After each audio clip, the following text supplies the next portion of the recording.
Hello everyone, welcome to my channel and I am here to help you today. I know you use this video to fall asleep, so before that, like the video and subscribe to the channel. Also, where are you from and what time are you watching? Now get comfortable and relax. Case 1. Susan Lucille Wright was born on April 24, 1976 in Houston, Texas to parents Velma Sue and Jimmy Lawrence Wright. She was the eldest of 2 children and had a biological sister named Cindy. As a child, Susan was active, sociable, and creatively talented. During her school years, she developed a passion for dancing and aspired to become a choreographer. With her bright and attractive appearance, as well as her slender figure, she drew many admirers and being the center of attention. After completing high school, Susan tried, but was unsuccessful in getting into college. To raise funds for her future education, she decided to take some time off. During this period, she found work as a dancer at a well-known nightclub, performing partially nude on stage. She decided to leave her job and use her savings to enroll in evening courses at a nursing school. To support herself and maintain her independence, Susan took a job as a waitress at a restaurant while pursuing her studies. However, she soon discovered that medicine was not her real passion and had trouble paying for her studies. Consequently, she stopped attending her classes to concentrate on her job. In the summer of 1997, 21-year-old Susan met her future husband, Jeffrey Andrew Wright, at the Galveston restaurant where she worked. He was immediately drawn to her beauty and radiant smile, becoming a regular customer and leaving generous tips. After some time, Jeffrey mustered the courage to ask Susan for her phone number. He would call her daily, sometimes multiple times a day, to arrange romantic dates and surprise her with small gestures, such as sending flowers with heartfelt notes to her workplace.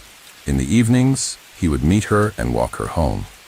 The man was 8 years older than Susan, but she didn't consider this a significant issue. He was charming, attentive, and caring, which quickly won her over. However, it soon became apparent that Jeffrey struggled with alcohol and substance abuse. He claimed to have overcome his addiction to drugs and promised to quit drinking entirely. Susan, being young and in love for the first time, believed him. She thought that their love could conquer any obstacle. Shortly after, Susan discovered she was pregnant and excitedly shared the news with Jeffrey. Although he seemed pleased about becoming a father, he didn't take any decisive action, such as proposing or suggesting they move in together. Confused by Jeffrey's behavior, Susan took matters into her own hands. She insisted that their child should be born within a married family, and Jeffrey agreed to her terms. By the time they officially got married, Susan was already 8 months pregnant. They chose to have a quiet, intimate wedding without guests or celebrations, rather than a grand ceremony. Around this time, they purchased a home in a quiet area of Harris County, Texas, and moved in a couple of weeks before the birth of their child. In December 1998, they welcomed their first child, a son named Bradley, and appeared to be the perfect family. In 2001, Susan became pregnant again, and in the spring of 2002, she gave birth to a daughter named Kay. The family had a small dog named Buck, a comfortable family car. Jeffrey worked at a local construction company, and after the children were born, Susan became a stay-at-home mom by mutual agreement. She took care of the kids and created a cozy home environment.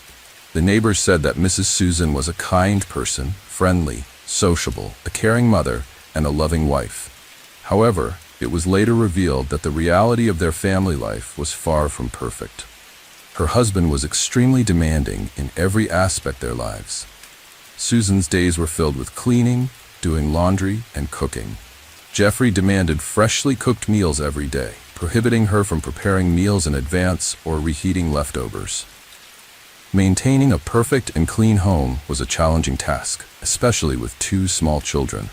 Additionally, Jeffrey required his clothes to be washed almost daily, as he refused to wear the same item twice. If Susan failed to meet these expectations, she faced insults, humiliation, and even physical abuse.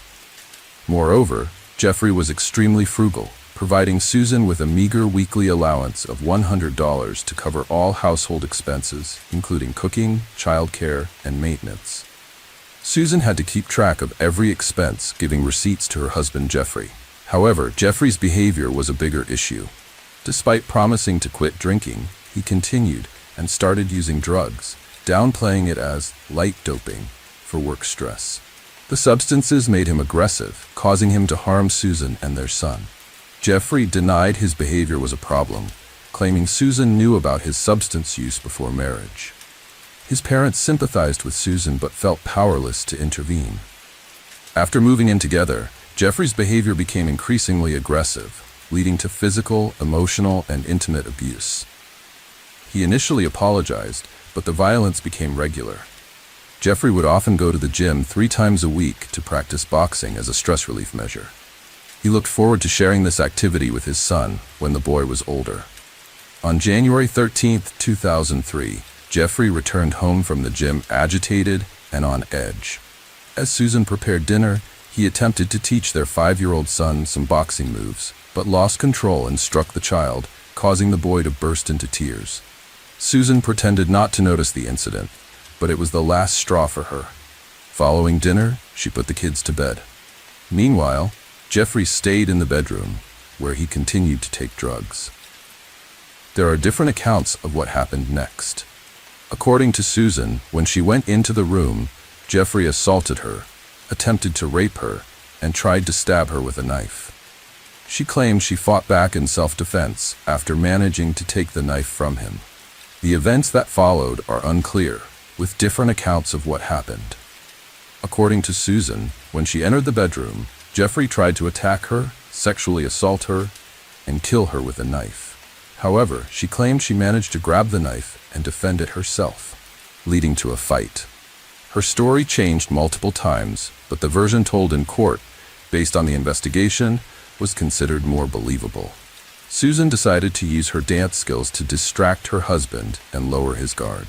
Wearing a short silk robe over her bare body, she put on a seductive show for Jeffrey. She then suggested a role-playing game that involved tying him up, which he agreed to. Using 3 of Jeffrey's neckties, she bound his hands and one leg to the bed. She used the silk belt from her robe to secure his other leg. With Jeffrey immobilized, Susan created a makeshift gag using her underwear, pretending it was part of the intimate game. To set the mood, she lit candles and turned off the lights. Jeffrey was tied to the bed with a gag in his mouth, unable to move or speak. The room was dimly lit. Jeffrey poured hot wax from a candle onto Jeffrey's chest, which was painful but initially seemed like part of a game they were playing. However, when she poured wax onto his genital area, the pain became unbearable. Jeffrey tried to free himself and scream, but he couldn't. His wife, Susan, took a small sharp knife from the kitchen and began stabbing him repeatedly, starting at his groin and moving up his body, slashing his genitals, legs, abdomen, arms, neck, and face. She began slowly expressing her grievances with each stab, recounting the insults, humiliations, and abuse she had suffered. As she continued, Susan began to cry and stab faster. Experts later counted 193 shallow knife wounds on Jeffrey's body. Most of these wounds were not fatal, and Jeffrey was conscious for most of the ordeal. Susan's actions suggested she was in a state of extreme emotional distress. Her lawyers argued that she was in a state of affect, unable to stop even when Jeffrey showed no signs of life. She had not considered what she would do next or how she would handle the body. Shallow grave in the backyard. She sat next to her husband's body on the floor for hours. Eventually, she looked around the blood-covered bedroom and knew she had to act before dawn. She carefully checked outside through the window, ensuring the coast was clear. Her gaze landed on a shallow pit in the backyard that Jeffrey had dug for a fountain over the weekend. A plan formed instantly. This pit would become her despised husband's grave. To move the body, Susan used a garden wheelbarrow. This raised questions for investigators, as a petite woman was able to single-handedly lift and transport a man twice her weight out of the house. Suspicions of an accomplice arose, but were never confirmed. Under the cover of darkness, Susan discreetly relocated the body to the pit and covered it with a thin layer of soil. She then cleaned up, removing the blood-stained curtains and bed linen, placing them in trash bags and dispersing them in different bins. The blood-soaked mattress was flipped over, as Susan was unsure how to properly clean it. She spent the remaining time until dawn scrubbing blood from the floor, walls, and carpet. Scrubbing the carpet is a big deal, with a large stain that couldn't be removed. In an attempt to eliminate any evidence of the violent confrontation, Susan applied bleach to the affected area, hoping the chemicals would destroy any remaining traces. Susan made a distressing call to her husband's parents in Austin, Texas. She was emotional as she recounted the events. Her husband, under the influence, had physically assaulted her and their son, spilled bleach on the carpet, and then ended their relationship before leaving. Jeffrey's parents were shocked and concerned by the news. Although they were aware that their son had his flaws, they felt genuine sympathy for their daughter-in-law. However, when they learned that he had hit their grandchild, they immediately offered for Susan and the children to come and stay with them. Despite their willingness to help, the young mother declined their offer. She added that she planned to file a police report and reveal all the incidents that had occurred at their residence. 2 days later, Susan visited the police station as her husband's sudden disappearance raised increasing concerns and action was necessary. Susan reported that she and her children had been victims of domestic violence perpetrated by her husband and required protection. She successfully obtained a restraining order against her husband, preventing him from approaching her and the children, although she was already aware that he would never be able to come near them again.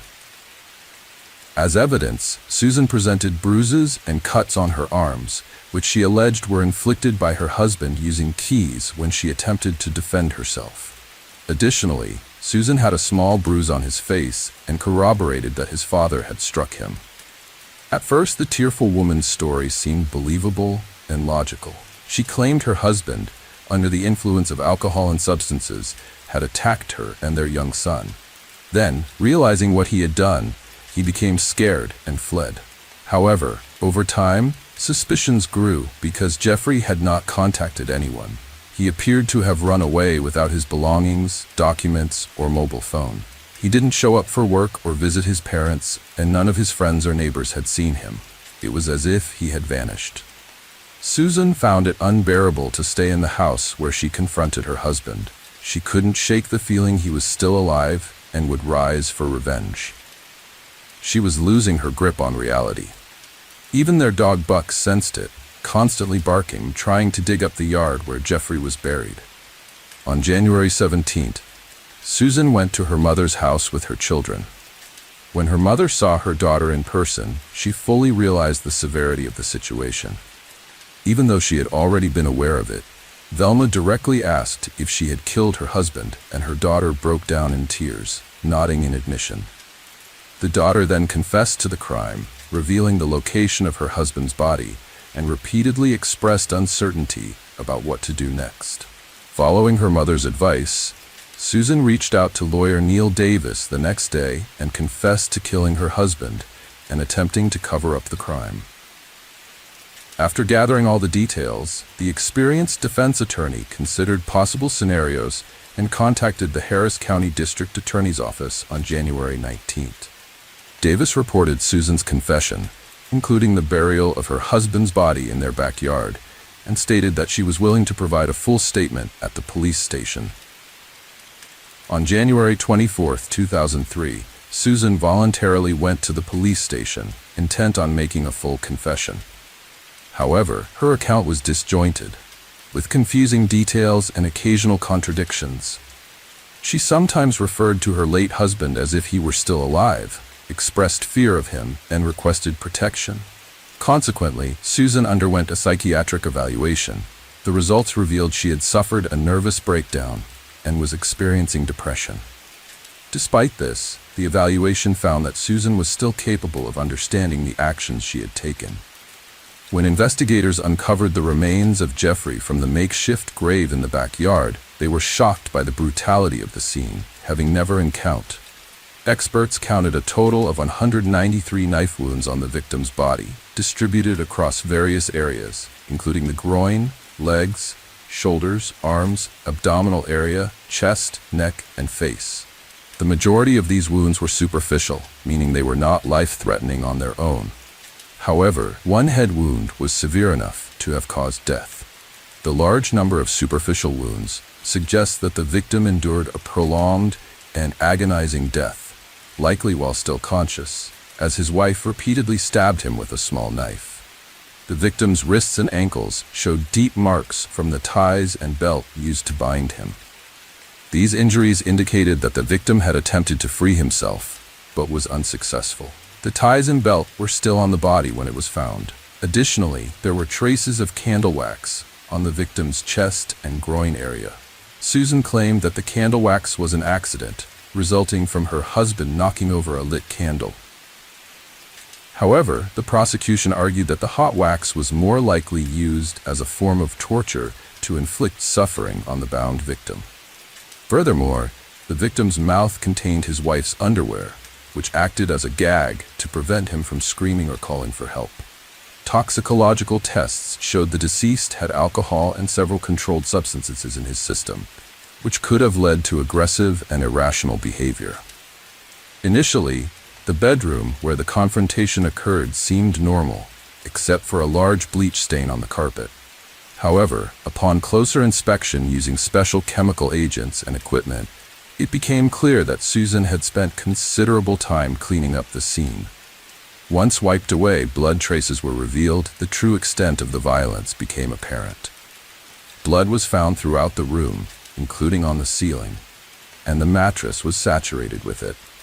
The trial began in late February 2004, with Susan having already spent a year in custody. Her children were being cared for by her parents and sister Cindy. Her lawyer was well prepared, having worked extensively with Susan to build her case. During the trial, Susan frequently broke down in tears as she recounted the events of that horrific night and the abuse she suffered leading up to it. She claimed to have endured years of cruelty and violence at the hands of her husband. The defendant, Susan, claimed that on the evening of the incident, her husband returned home from training in an agitated state. He began demonstrating boxing techniques to their 5-year-old son, Bradley, and said the boy would also take up boxing. When Bradley refused, his father hit him in the face. Susan put the children to bed and then tried to have a serious talk with her husband, urging him to seek help at a clinic. However, he became angry, grabbed his keys, and tried to leave. Susan attempted to stop him, which led to a struggle that caused injuries to her palms and wrists. According to Susan, her husband then struck her, causing her to fall and momentarily lose her bearings. After regaining composure, Susan saw her husband Jeffrey holding a knife, but her testimony became inconsistent. Her lawyer argued she was in a state of affect, leading her to seize the knife and strike Jeffrey. Susan claimed she secured him to a cart with ties and a belt after the confrontation, and candle wax accidentally landed on his body. However, the defendant had no explanation for why her underwear was found in the victim's mouth. In contrast, the prosecution presented a more convincing and logical case.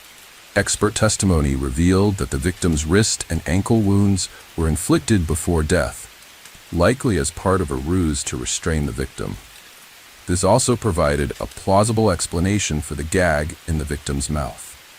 Additionally, the angle of the injuries suggested that the perpetrator was positioned on top of the victim rather than struggling with him, which would have resulted in different injury patterns. All the cuts on the victim were inflicted from the front, indicating that the attack occurred while he was lying on his back, unable to move. It was unclear whether Susan had planned her husband's murder in advance and intentionally used the pit he dug for a fountain as a makeshift grave. Prosecutors, however, suspected that she had carefully orchestrated the crime, motivated by the potential insurance payout. The case drew widespread media attention, with Susan being labeled the blue-eyed butcher or blonde meat grinder by the press. Jeffrey's family demanded the harshest possible sentence, while many of their neighbors felt sorry for Susan, recalling instances where she had bruises that she attributed to her own clumsiness, but which may have been signs of physical abuse. Prosecutors initially sought a life sentence for Susan, but later reduced their request to 45 years in prison.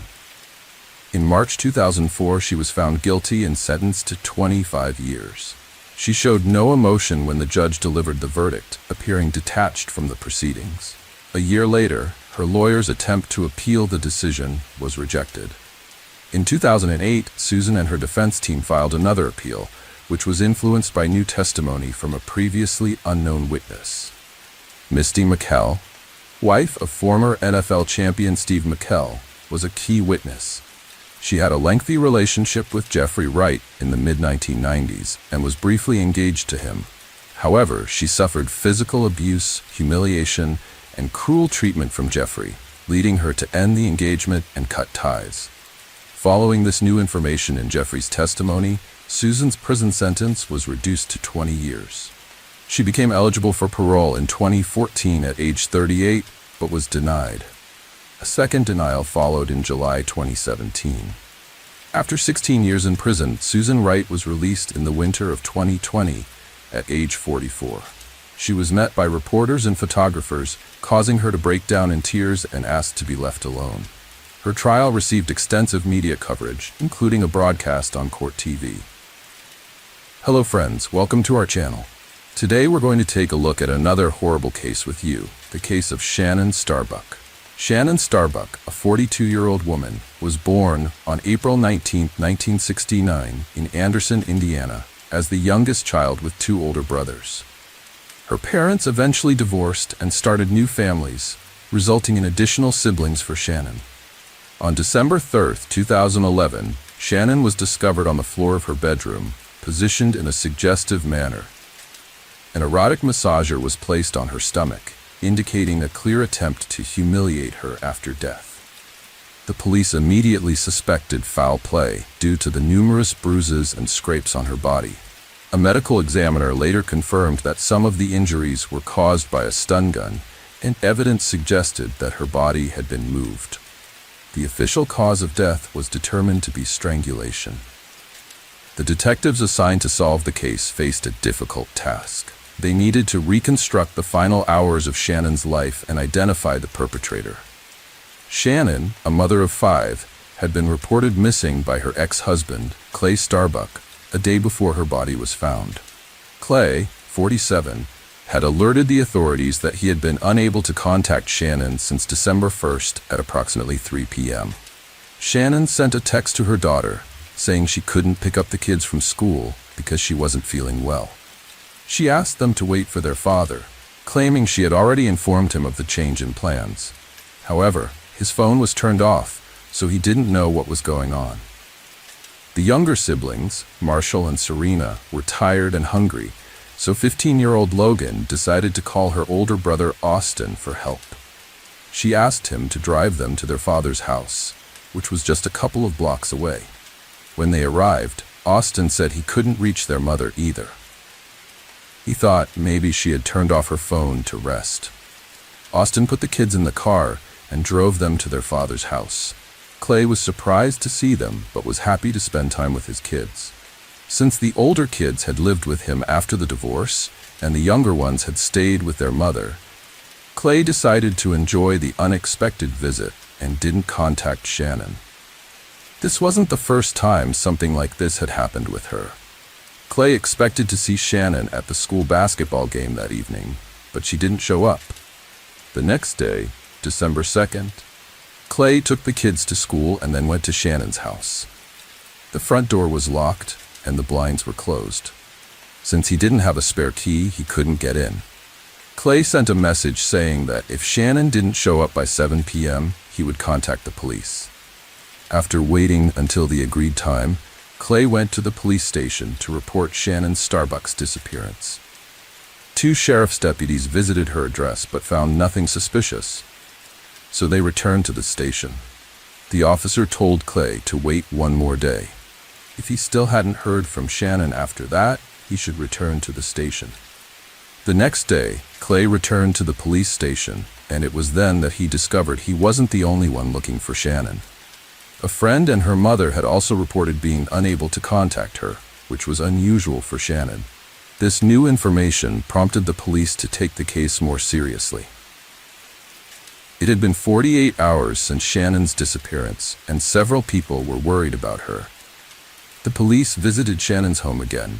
Upon entering the residence, they found no signs of forced entry or robbery.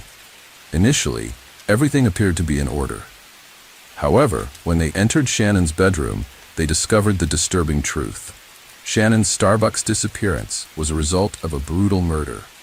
In her room, investigators found an unmade bed with a blanket nearby, but the sheet was missing and the mattress cover had red stains. Her cell phone and diary were on the dresser. Forensic experts examined the room for fingerprints, finding 12 latent prints on the massager box and bathroom mirror, while some surfaces had been wiped clean.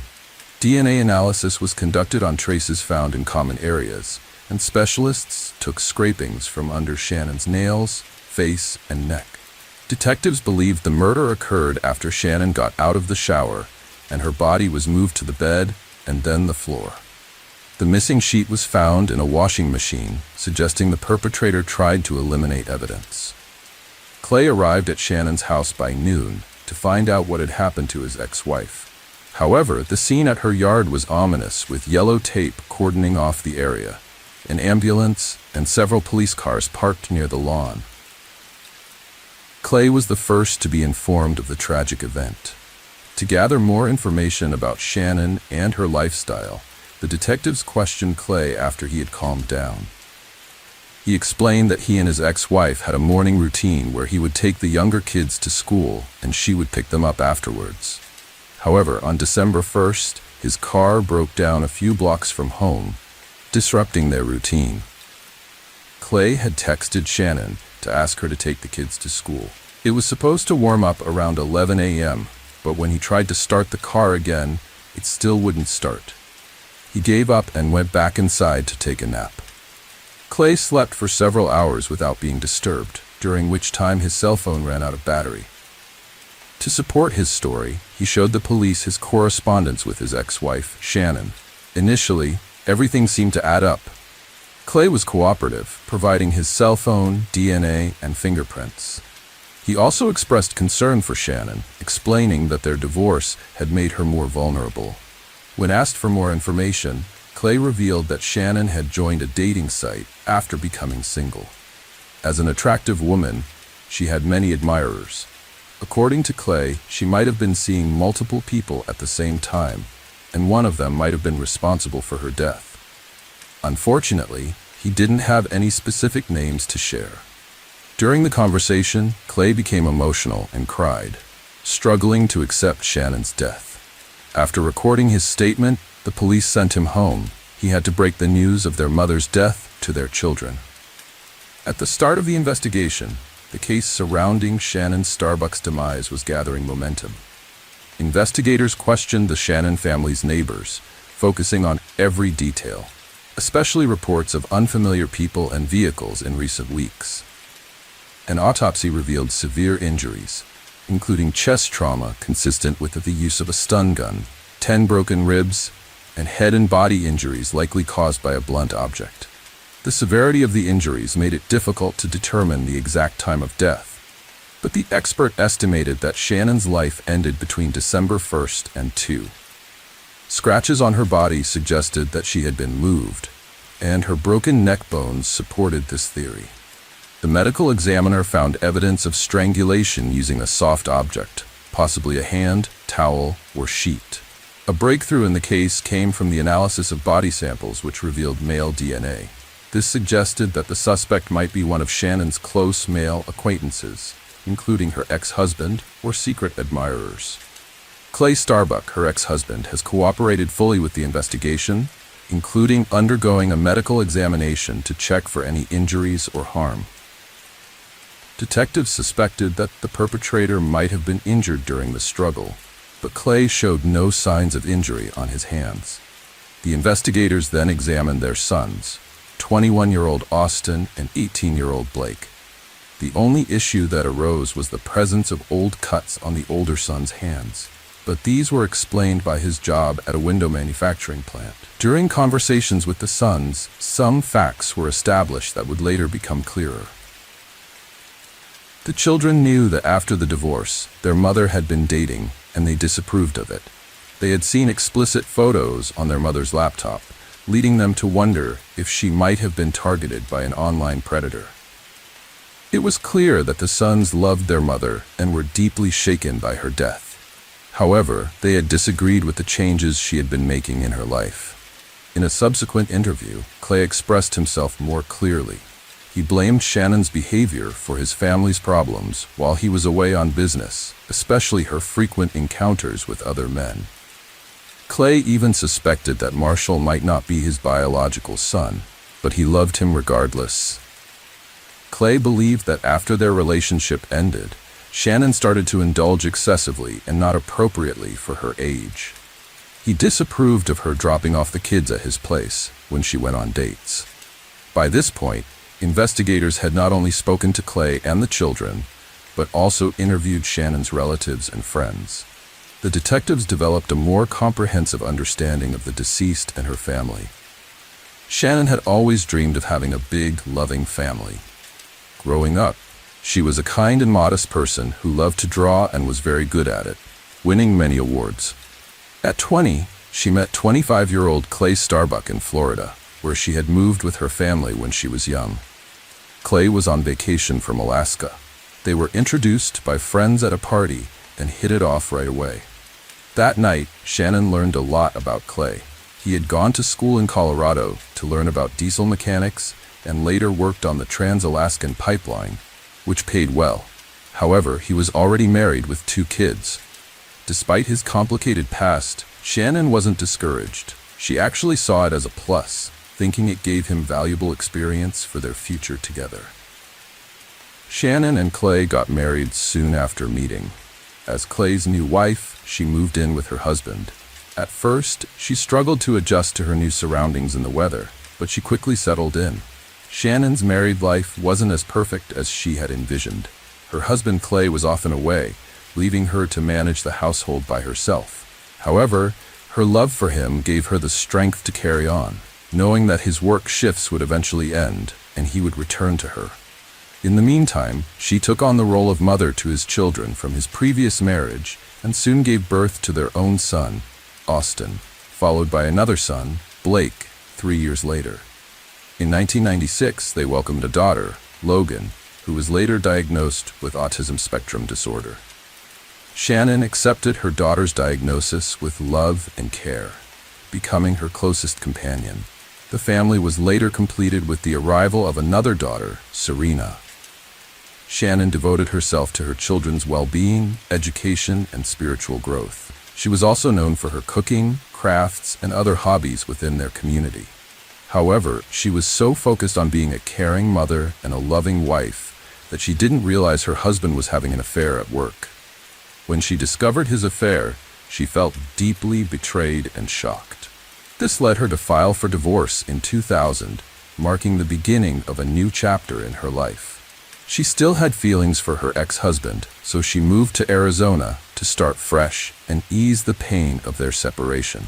There, she attempted to start a new relationship, but it didn't work out because she realized she still loved her ex, Clay. Clay was also reaching out to her and asking her to come back, claiming he had changed. Believing him, she gave him another chance. In 2001, they had a son named Marshall, their 5th child.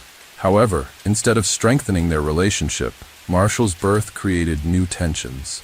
Even when they formally remarried in 2006, their relationship remained strained. 6 months later, the family moved to Deer Park, Washington. Clay's work kept him away, leaving Shannon to care for the children and manage the household. She kept her family entertained by organizing outings and parties at home. However, the frequent time spent apart put a strain on her marriage, creating doubts and mistrust that eventually led to a permanent separation in 2010. Crossing into her 40s, Shannon started to rebuild her life with the hope of finding love again. She was determined not to give up or make the same mistakes as before.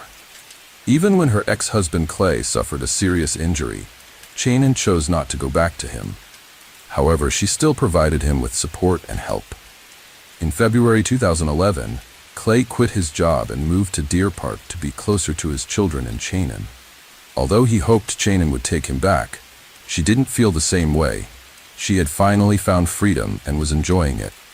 After Clay's surgery, Austin and Blake moved in with him, enjoying more independence from their mother. Chanin started a new chapter, finding a part-time job and enrolling in a dental assistant course to support her family since Clay stopped paying child support due to illness. The children stayed with Clay on Wednesdays and every other weekend. By summer's end, Chanin completed her certification and was ready for her next goal. Chanin Starbuck had been seeking a fresh start, creating a dating profile in hopes of meeting someone special and leaving her past heartache behind. She regretted spending her best years with a man who didn't appreciate her and was capable of deceit. Tragically, her dreams were cut short one December morning when she became Chanin of a heinous crime. Her funeral, held on December 10, 2011, was attended by a large number of people, a testament to her bright and sincere personality. She was laid to rest at a cemetery in Orlando. The investigation into her death was swift, thanks to public attention. Detectives focused on her ex-husband Clay, verifying his alibi for December 1st. His fingerprints didn't match those at the crime scene, so they checked his story against databases and examined Chanin's phone, laptop, and diary for other potential suspects.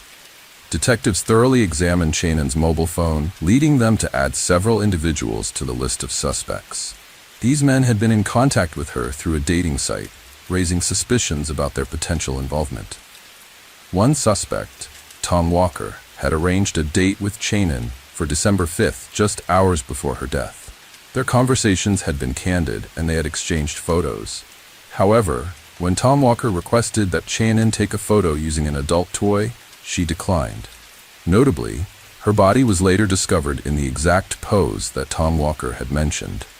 Within an hour, detectives located Tom Walker, who was shocked not only by the news of Chanin's death, but also by being considered a suspect.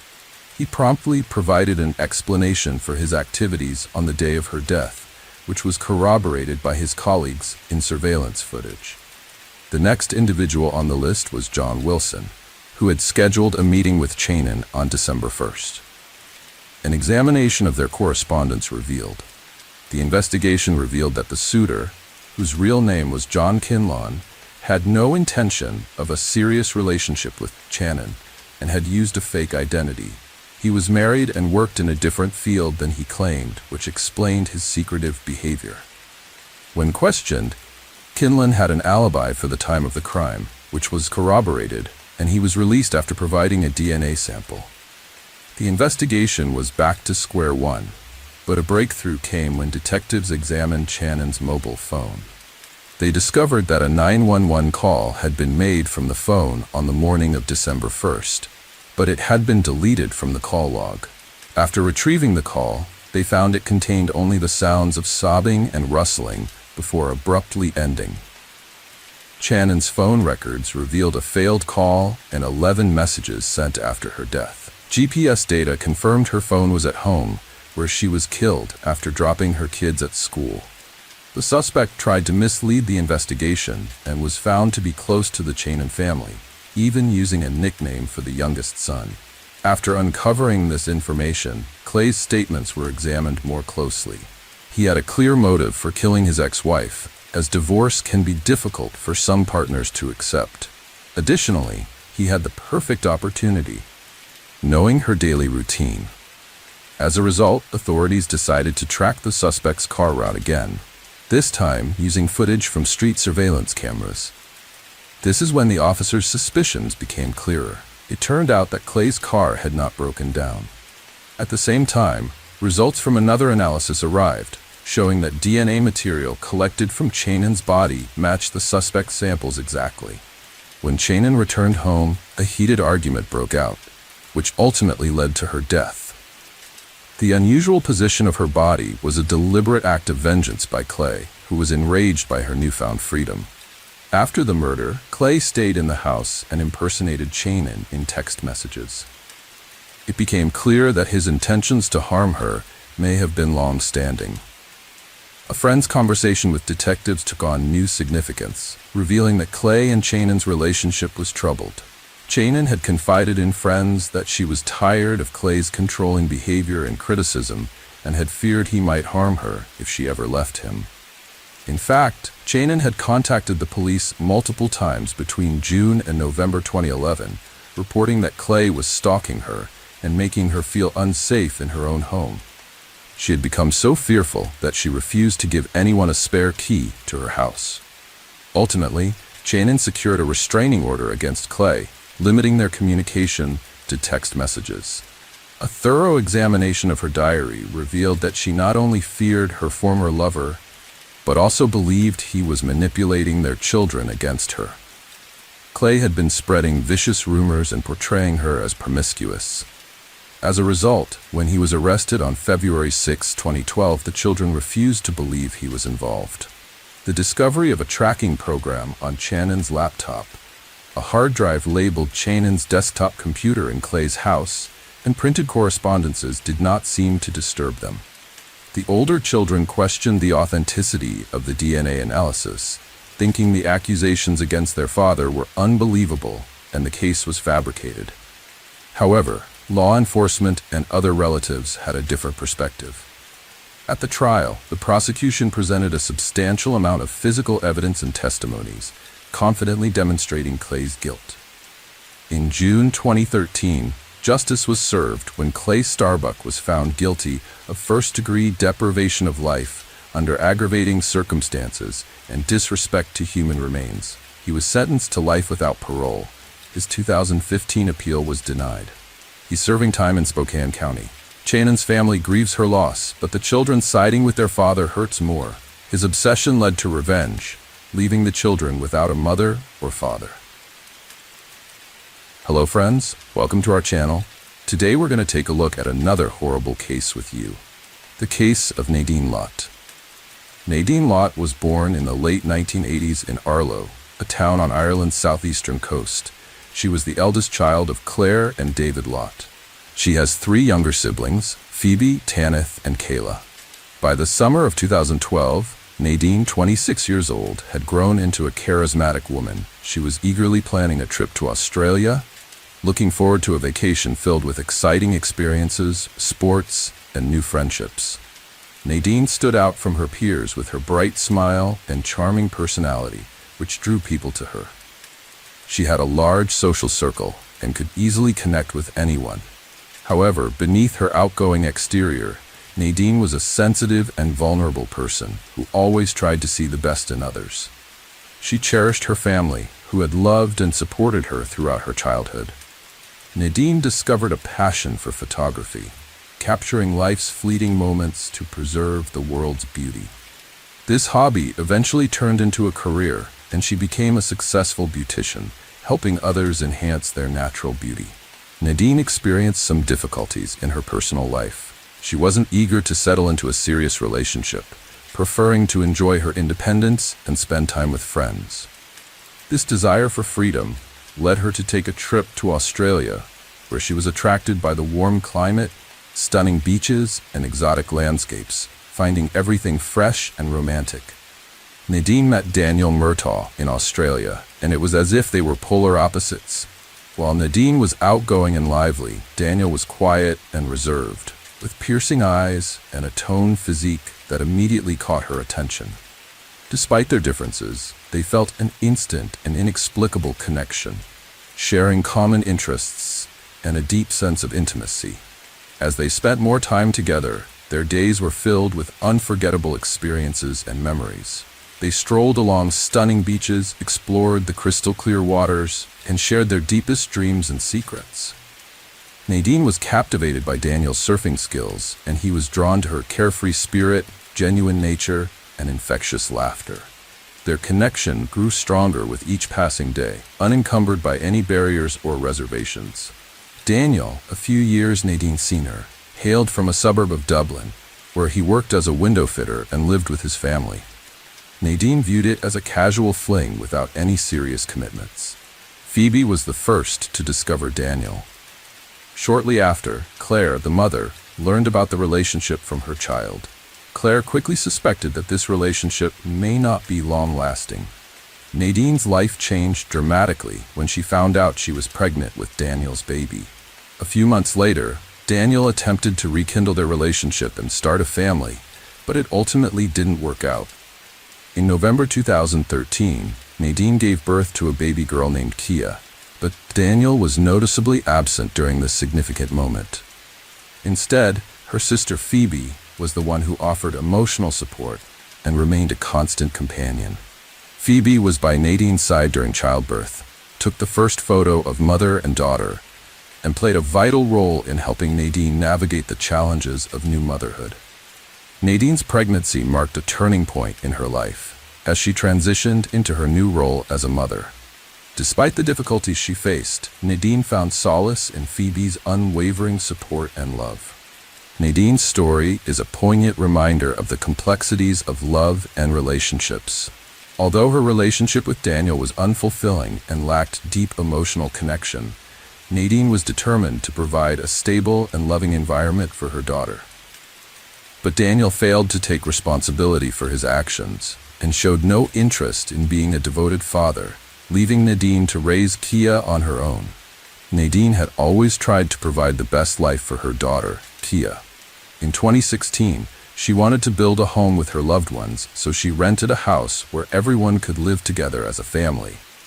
However, her hopes were crushed when Daniel, Kia's father, failed to move in with them. This realization marked the end of Nadine's. Daniel's constant absence and broken promises had left her emotionally drained, so she made the decision to end their relationship and start a new chapter in her life. Despite their separation, Nadine had held on to the hope that Kia would still be able to maintain a relationship with her father. Claire, Nadine's mother, had a more realistic view of Daniel's. His love for boxing was a higher priority for him than his family. In contrast, Nadine remained devoted to her daughter Kia, providing her with love, care, and support she required. As Kia grew up without her father, she had her mother as a role model, teaching her to persevere through challenges. In October 2019, Claire suggested that Nadine celebrate her birthday in Rome. During the trip, Nadine's daughter Kia, also referred to as Nine, confided in her mother about the struggles she was facing in her life. Nadine had moved on from her relationship with Daniel and was thriving as a single mother. She enjoyed her job, took pride in her accomplishments, and was happy with her life. Her future looked promising, especially after being offered a modeling job. Her happiness was short-lived when she discovered that Daniel continued to make unfulfilled promises to visit their daughter Kia in Ireland. When Daniel requested a meeting to give Nadine money for Kia, she was skeptical. Suspecting that he just wanted to see her, not their daughter, she agreed to his request, but only because she didn't want Kia to think poorly of him. Nadine still held on to the hope of creating a real family, despite the increasing impossibility of it. To shield Kia from disappointment and pain, Nadine made excuses for her father's absence. She wanted to protect her daughter from Daniel's irresponsibility and neglect. Meanwhile, Daniel was reluctant to let Nadine go and was fearful that she might start dating other men. As a result, Nadine felt forced to keep her personal life hidden from him to avoid his controlling behavior and threats. In 2019, Nadine Lott's life drastically changed after she ended her relationship with her partner, Daniel. She started dating a new partner from Turkey, but her attempts to keep this relationship private were unsuccessful. Daniel discovered Nadine's new partner and became furious, sparking a series of stalking incidents that caused her immense distress. On December 5th, Nadine sent a clear message to Daniel, stating that their relationship was over and demanding that he stop harassing her. She believed this would finally bring an end to the toxic relationship.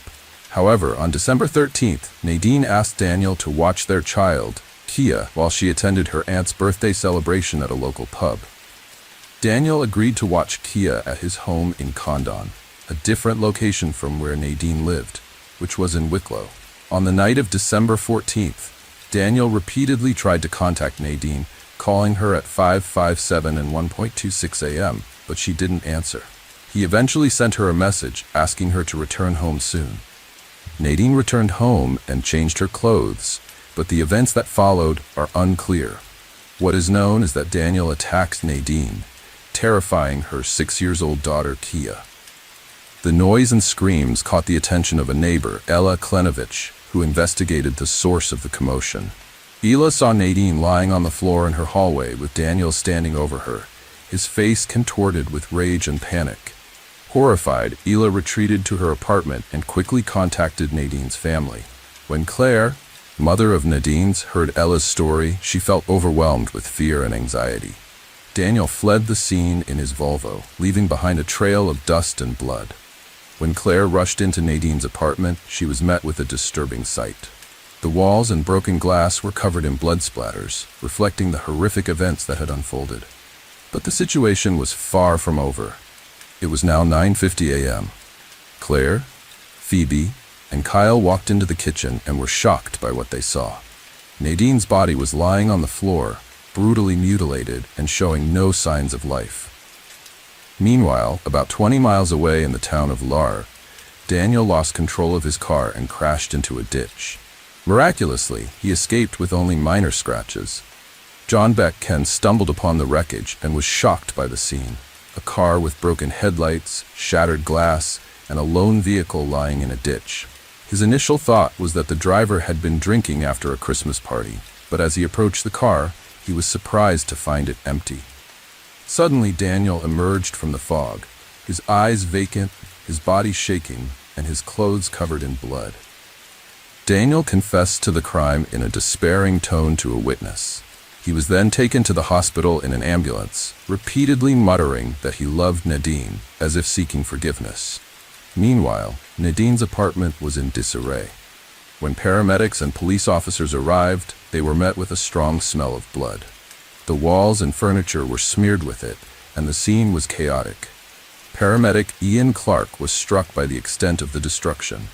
Broken dishes, shattered glass, and bloody footprints indicated that a violent crime had occurred. Phoebe and Kyle rushed Nadine to urgent care after a severe accident, where medical professionals were able to save her life despite her critical injuries, which had left her unconscious. Nadine was rushed to St. Vincent's Hospital, where she was admitted to the intensive care unit. Doctors documented severe injuries to her head, neck, and chest at 10:58 a.m. Her condition was critical, with 64 injuries found on her body, the cause of which was unclear. Nadine received multiple blood transfusions, but her condition remained critical. Claire hoped that Nadine would recover. Claire stayed by her daughter Nadine's side in the hospital, bringing comfort with familiar items from home like family photos, Nadine's favorite perfumes, and cherished toys. Despite the doctor's bleak outlook, Claire was resolute in her support, believing that her love and care would help Nadine navigate the challenging road to recovery. Meanwhile, Daniel was scheduled to appear in court on December 16th. The court decided to hold him in custody until his trial. On the same day, Claire accompanied Nadine to a follow-up examination to assess the damage to her brain. Claire prayed that Nadine would find the strength to pull through. Tragically, Nadine's injuries were too severe, and she passed away on December 17th, between 3 o'clock and 4 p.m., without ever regaining consciousness. Irish Police Colonel Dean McCarthy described the violent crime as one of the most brutal he had ever witnessed. After the murder, Chief State Pathologist Dr. Linda Mogan performed the autopsy at the city funeral home on December 18th. Following the autopsy, the victim's loved ones, particularly her family, were left with many unanswered questions. Claire was consumed by her thoughts, trying to make sense of the events that had transpired. The next day, the killer, Daniel, confessed to the heinous crime, describing how he attacked and brutally murdered Nadine. According to Daniel's account, he started by grabbing Nadine, hitting her on the head, and then repeatedly punching her with his fists. Despite her efforts to resist, Daniel continued the assault, kicking her and eventually stabbing and strangling her with a charger cord. Kia, a witness to the horrific attack, pleaded with her father to stop the assault, but her cries were ignored. Despite Nadine's desperate attempts to fight back, Daniel had remarkable physical strength and was impossible to defeat. A funeral service for Nadine was held on December 22nd at St. Mary and Peter's Church in Arlo, her hometown. The ceremony drew over 1,000 mourners, and hundreds more watched the live broadcast as they gathered to bid their final farewells. 6 people carefully carried the coffin containing Nadine, a young and beautiful girl, as if she were asleep in eternal rest. The altar was surrounded by scarlet velvet roses.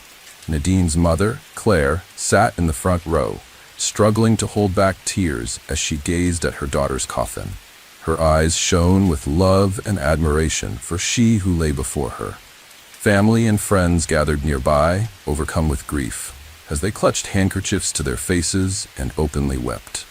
David Lott, Nadine's father, stepped forward, his voice shaking with sorrow, and tearfully placed one of Nadine's elegant handbags beside the coffin. Nadine had a remarkable ability to turn anything into a stunning fashion accessory that perfectly matched her one-of-a-kind style.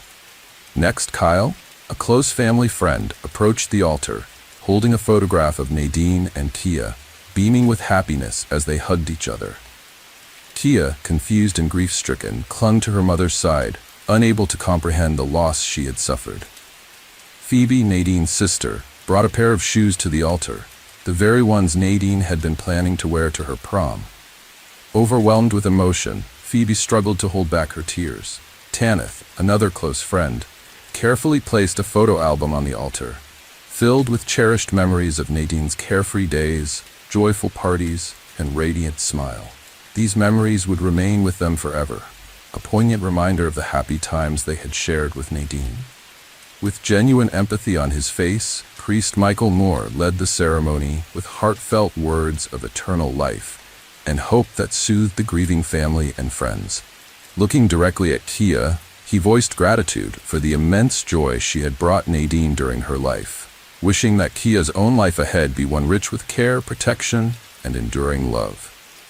He reassured Kia that her mother's loved ones would always be there to protect her from harm, serving as her guardian angels. Nadine's sisters, Phoebe and Tanith, tearfully bid their final farewell, overcome with grief at the loss of their beloved sister. The ceremony concluded with the playing of funeral music, after which Nadine's coffin was laid to rest in the San Gabriel Cemetery. As her loved ones said their final goodbyes, they took comfort in knowing that Nadine's soul was at peace. This story is about a woman whose life is filled with lies from beginning to end. You will learn how the unscrupulous deceiver ends up in pursuit of big money and how many human destinies it can affect. Michelle grew up in the town of Hurst, in the suburbs of Dallas, Texas.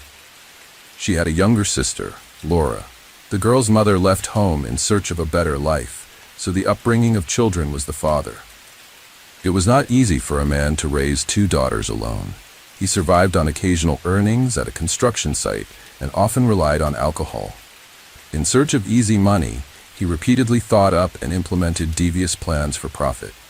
He would take a job at one factory or another and deliberately injure himself in order to obtain insurance money compensation. The fraud scheme worked, but not for long.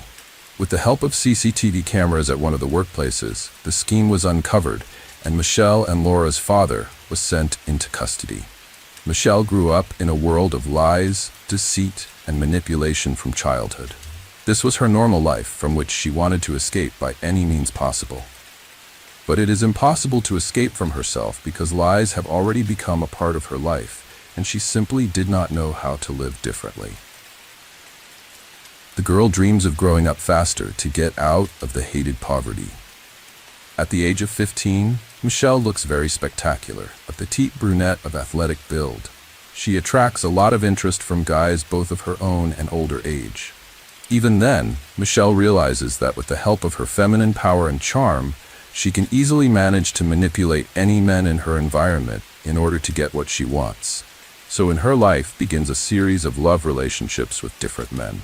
At the age of 17, Michelle drops out of school and marries for the first time to 16-year-old Kenneth O'Brien. She informs the boyfriend that she is expecting a baby. Kenneth, taking full responsibility for his young wife and future child, enlists in the army. The couple moves frequently. 2 more children are born to them in this marriage. One city is replaced by another. Temporary housing of the military was not the limit of Michelle's dreams. Such a life does not suit her, and after 5 years, she leaves. naming the reason for divorce: beatings and cheating on the part of her husband. Michelle returns to her native Hearst. In front of relatives and friends, she appears as a victim of domestic violence and receives the necessary support and begins to organize her life anew. After a while, she falls in love with her former classmate, Brandon. The young man is head over heels in love with Michelle and gladly accepted her 3 children. The lovers prepare for the wedding. However, on the eve of the wedding, Michelle infuriates Brandon. It turns out that the girl did not divorce her first husband. She was very afraid to talk to him about divorce because of the abuse, so she did not send the documents. With the help of a lawyer, this issue was quickly settled, and the couple was able to marry in 1994. At first, family life flowed calmly and measured. Brandon was engaged in the development of his IT company, and Michelle worked as a dental assistant. But quiet family life was not the limit of Michelle's dreams. She has always needed more. She starts bringing home all sorts of dental equipment and supplies. The cash doesn't fit in her purse. Brandon suspected something wrong. Eventually, Michelle was caught stealing. It was only by luck that a trial was avoided. But Brandon's trust issues with his wife were just beginning. Responding to neighbors' reports that cars were frequently arriving at the house while he was at work, Brandon installed a tape recorder in several rooms of the house. Listening to the tape, he heard various men visiting their home throughout the day. Brandon does his own little investigation and learns that the reason for the divorce in Michelle's first marriage was her numerous infidelities, not her husband's beatings, as she told everyone. Brandon's patience broke and he demanded a divorce. Michelle was furious that Brandon initiated the divorce, and while he was at work, she got back at him. "I had a very nice saltwater aquarium with thousands of dollars worth of fish in it," Brandon says. "She poured Comet into it and killed all the fish." But Michelle didn't stop there. Brandon also had a beloved dog named Domino. Michelle stuffed the dog with sleeping pills, which led to the death of the living creature. Michelle put Domino to sleep. "If you're shocked at this point, we've only scratched the surface," Brandon says. "It was a nightmare that wouldn't stop. You can't make that girl go away." Unfortunately, Brandon learned the truth about Michelle when his own marriage was completely destroyed. Everything Michelle did with Brandon Dixon pales in comparison to her adventures with other men. It was later revealed that John Paul Ray, also a student at the high school Michelle attended in Hearst, was the father of her first child. Instead of revealing this information to John, she told Kenneth O'Brien that the child was his, forcing him to marry her. Kenneth, for 13 years, thought the eldest son was his own. John later told police that Kenneth paid child support from age 5 to 18 and did not know he was not the father. After Brandon and Michelle divorced, she moved in with John, the father of her first child. They lived in a common-law marriage for 8 years. Their relationship came to an abrupt end when John began to suspect his wife of cheating. Michelle didn't deny it. She confirmed the affair on the side. John moved out, leaving most of Michelle's possessions. Michelle's next love was Greg Williams. They were both not so young anymore. Both had a history of past marital failures. The man was married twice and had a daughter. After Greg and Katie divorced in 2003, the couple agreed to share custody of their common daughter, Taylor. However, there was no formal agreement on child support because the former spouses had a good relationship. Rich, successful, and generous Greg was a perfect match for Michelle. In 2007, Greg and Michelle had a common daughter, Michaela. A year later, they got married. Their marriage was like the American dream. Money, children, love, it was all in abundance. Michelle seemed to have made it through the thorns to the stars and got the life she had always dreamed of. Greg Williams held his family in very high esteem. He grew up in a family with fierce principles and achieved everything on his own from an early age. He loved sports and was a martial arts black belt. In addition to his love of exercise, Greg was also a fan of guns. Both he and Michelle had guns that they kept in their home in Keller. Michelle's gun, a silver .40 caliber pistol, was kept in a safe, but Greg kept his gun, a black Lebert .45 caliber, always loaded in a case under his bedside table. The couple was determined to make their marriage a success. They threw birthday parties for their children from other marriages at their home in Keller. Michelle's adult children would have barbecues and swim parties. Very often the house was full of friends. But despite the picturesque suburban home and a precocious daughter, Greg and Michelle were not the classic American couple. They met through an online community for bondage, domination, sadism, and masochism, and their wild adult house parties led to numerous complaints from neighbors. Without making the matter public, the couple decides to move out. The night before Michelle and Greg had been unable to sleep for a long time, they were preparing to buy a new house for $4.5 million. They emotionally discussed the upcoming event. Greg stayed in the bedroom alone. Michelle went out to her crying daughter and fell asleep with her in the room. On October 13, 2011, at 4:40 a.m., an emergency call came in. A crying woman screamed into the phone that she and her husband had been attacked by a robber. She was injured and her husband had been shot. Within minutes, police arrived at the scene of the tragedy. Inside the home, detectives found a television on full volume and a baby sleeping on the couch. Michelle's daughter was sound asleep and unaffected in any way by the attack that occurred. The woman's behavior alerted police officers. She was behaving rather strangely and did not look like she had just experienced a burglary. Soon, the gated community was filled with police cars, detectives, and forensic experts. The lot was cordoned off, and police searched every inch of the nearly 5,000 square foot home. Michelle was fully dressed, had her hair styled, and was acting very calm. She told police she was asleep, but her clothing and demeanor said otherwise. As the only witness, Michelle was taken to the Keller Township Police Station for questioning. After several hours of talking to police and investigators, Michelle's story began to fall apart like a house of cards. According to the woman, the intruder, dressed in all black, hit her on the head with a wrench. She fell from the blow, but was conscious and heard a gunshot. The stranger then fled through the back door of the house. Michelle Williams's account did not match what police saw at the scene. Greg Williams was shot in the head while lying in bed. A .45 caliber handgun, presumably used by the intruder, was found near the back door next to a wrench. There were no fingerprints on either weapon. Neither was found to show any signs of forced entry. The family's valuables and money were untouched.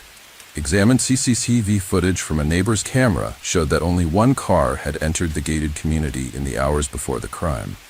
Police confirmed that the car belonged to a newspaper delivery man. To confuse the investigation, Michelle came up with a version of the attack. She hit herself with a wrench and made their large house look like the scene of the attack. But detectives did their due diligence and noticed a number of details that didn't add up. Michelle Williams was fully dressed, her hair was styled, and she had fresh makeup on her face. It gave the impression as if she was waiting for someone.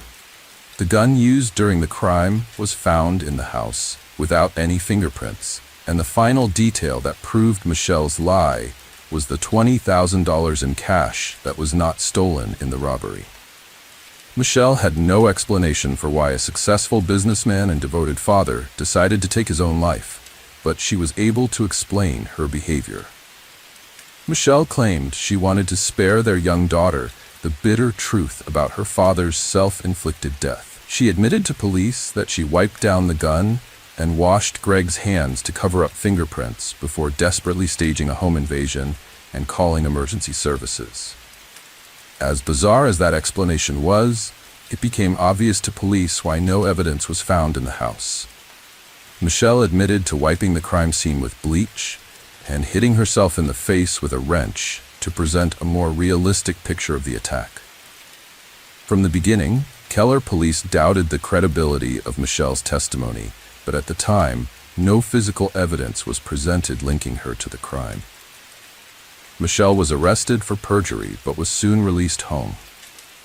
Around 5 p.m. on the evening of her husband's murder, Michelle went to her sister Laura's home and did not mention the late Greg's name once during the evening. Michelle cried from time to time, but it didn't seem sincere. Her sister, Laura Cusick, said when questioned by police, The morning after the tragedy, Michelle woke up in a great mood. She was beautifully dressed, with her hair styled and makeup on. In high spirits, the recent widow went for breakfast at a famous restaurant that served the best pancakes with syrup. While the police were looking into the theory that Greg had taken his own life, struggling to find a motive and obtain credible evidence of it, Michelle herself presented the investigation with first a motive and then evidence of her guilt. Going through the documents from the first interrogation, the investigators were attracted by Michelle's words that she didn't care about a single penny, but her actions proved otherwise. After Greg's death, Michelle quickly begins liquidating assets from family companies and spending large sums of money. She cashes checks through Greg's IT company. The amount of checks cashed is not disclosed anywhere. In all likelihood, we are talking about a lot of money. After receiving cash from the sale of the Blueberries frozen yogurt store in Keller, Michelle made one of her biggest blunders. She went to the insurance company, hoping to get a payout on Greg's life insurance policy. Michelle was the sole beneficiary on Greg's life insurance policy, which was taken out on August 12, 2011, almost exactly 2 months before he was killed. But one important fact the woman missed, according to the terms of the insurance policy, Greg's death was not an insured event, because he left his life voluntarily, and at the last moment, she was denied the money. The desire to get the insured sum of $600,000 was the main motive for the crime. Later, another important fact, a financial fraud comes to light that casts suspicion on the widow. Fictitious financial documents for a mortgage loan were used to purchase the house that Greg and Michelle had been preparing for on the eve of his death. The account numbers were intentionally changed, and the lender did not immediately notice the elaborate fraud. When Greg died, Michelle canceled a meeting with the mortgage company, and the fake account was not discussed until it caught the attention of the police. Michelle, confident of her impunity, writes a check for $18,000 to attorney Kenneth Wincorn and takes a week-long vacation to Grapevine with her children. During the 3-month investigation into Greg Williams' death, police were able to unravel his wife's web of deceit. An autopsy was performed on Greg, which proves that the man was shot from a range of 12 to 18 inches. Moreover, the toxicology examination conducted provided a report proving that Greg had a large dose of sleeping pills in his system at the time of his death. Also, the police determined that there was no assault on the house. Mrs. Williams sedated her husband and shot him from a foot away after turning up the volume on the television. Daughter Michelle, who was asleep in her room, did not hear anything. On November 3, 2011, based on the Tarrant County Medical Examiner's report, Greg Williams' death was officially ruled a homicide. Michelle Williams was arrested on January 9th as she was on her way to a fitness center. She was charged with murder, tampering with evidence, and making a false statement to police. Michelle was both the only witness to the crime and the only suspect. Bail was set at $522,000 to be released from custody, pending a court hearing. But Michelle spent a week in custody and was released on $85,000. Dressed in gym clothes, Michelle walked out of jail with a GPS monitor and under the arm of attorney Kenneth Wincorn, who was now officially representing her. Greg's first wife, Kathy, was furious when she found out that attorney Wincorn was defending Michelle. That money she paid him was part of Greg's estate, and it should never have gone to pay the legal bills of the woman who was accused of killing him. Online court records list Kenneth Wincorn as the attorney for Katie and Greg's divorce in 2003, and Wincorn's name and signature appear on legal documents regarding the custody agreement for their shared daughter, Taylor, in 2008. However, Kenneth Wincorn's defense of collusion with Michelle Williams will be exonerated by providing evidence. The divorce was handled by his company, and he personally never represented Greg. Kenneth Wincorn said he first learned of Greg's murder from an IT company employee. It was very shocking, Wincorn says, adding that Michelle later sought his help. After her plot to cash in on Greg's death is foiled, Michelle Williams changes her name to Shelley and appears as a fitness guru hoping to start a new life. On Facebook, Shelley publicly announced her relationship with Gene Wallace, a friend of her oldest son, a man nearly 15 years younger than her. Shelley and Gene opened a fitness club in Bedford and heavily promoted it online. Armed with an ankle bracelet with a GPS tracker, Michelle spent the next few months enjoying her new boyfriend, fitness classes, and court hearings. She often appeared in court dressed for a night out on the town, wearing miniskirts, knee-length boots, and deep-cut blouses. She never mourned Greg's death for a second, says Greg's ex-wife, Kathy. Rob Conover was friends with Greg Williams for more than 20 years and attended many of Michelle's hearings. He recalls how she deftly manipulated police officers at the courthouse, making them see her as an innocent woman in need of protection. On October 9, 2013, 45-year-old Michelle Williams took a plea deal with the county and pleaded guilty to tampering with evidence and deadly conduct. She will receive 18 years in prison for tampering with evidence and for deadly dangerous conduct, a third-degree felony that only exists in a few states. Although Michelle admitted that she cleaned the gun and Greg's body, the absence of her DNA at the scene raised doubts about whether the first-degree murder charge would stick. Things can go differently. Play big, win big, or lose big, Michelle said in an interview.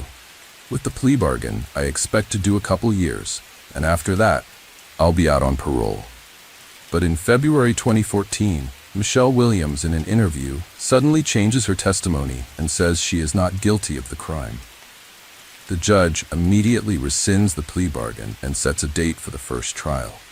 Opening arguments have begun in the trial of a Texas woman, dubbed by the media as Keller's Black Widow, who was accused of intentionally targeting her husband in 2011 for an insurance payoff. Michelle Williams, 45, is charged with the crime.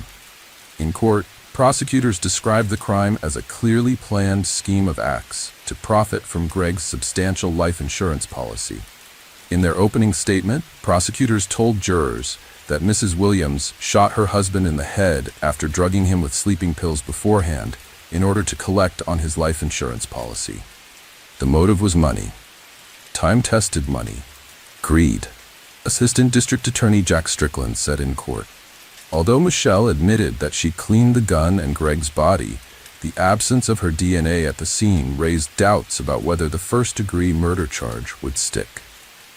In response to an interview request, Michelle's attorney released a statement on her behalf. Attorney Kenneth Wincorn described the difficulties in the case caused by the spotlessly clean crime scene. The prosecution struggled to prove a premeditated crime, disregarding the fact that there was no DNA from the suspect. In repeated searches, cleaning products were found, but it stands to reason that Michelle's fingerprints were on them, since the products were in the house where she lived and did the cleaning. If the jury concludes that Michelle tampered with evidence of Greg's death, making it look like the man had spontaneously passed away, and then cleaned up the crime scene by hiding evidence and then lying about it, she will get a life sentence. But if Michelle is sentenced as scheduled on April 21st, no jury will ever get a chance to hear the whole story and decide on the appropriate punishment.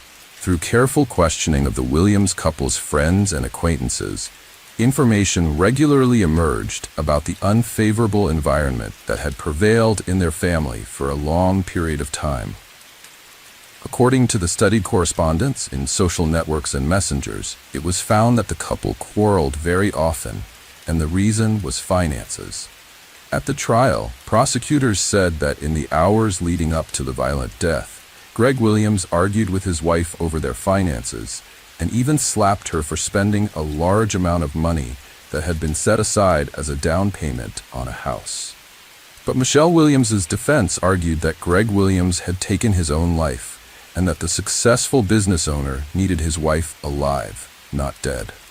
According to defense attorney Clay Graham, Greg Williams often suffered from depression and regularly used sedatives and steroids.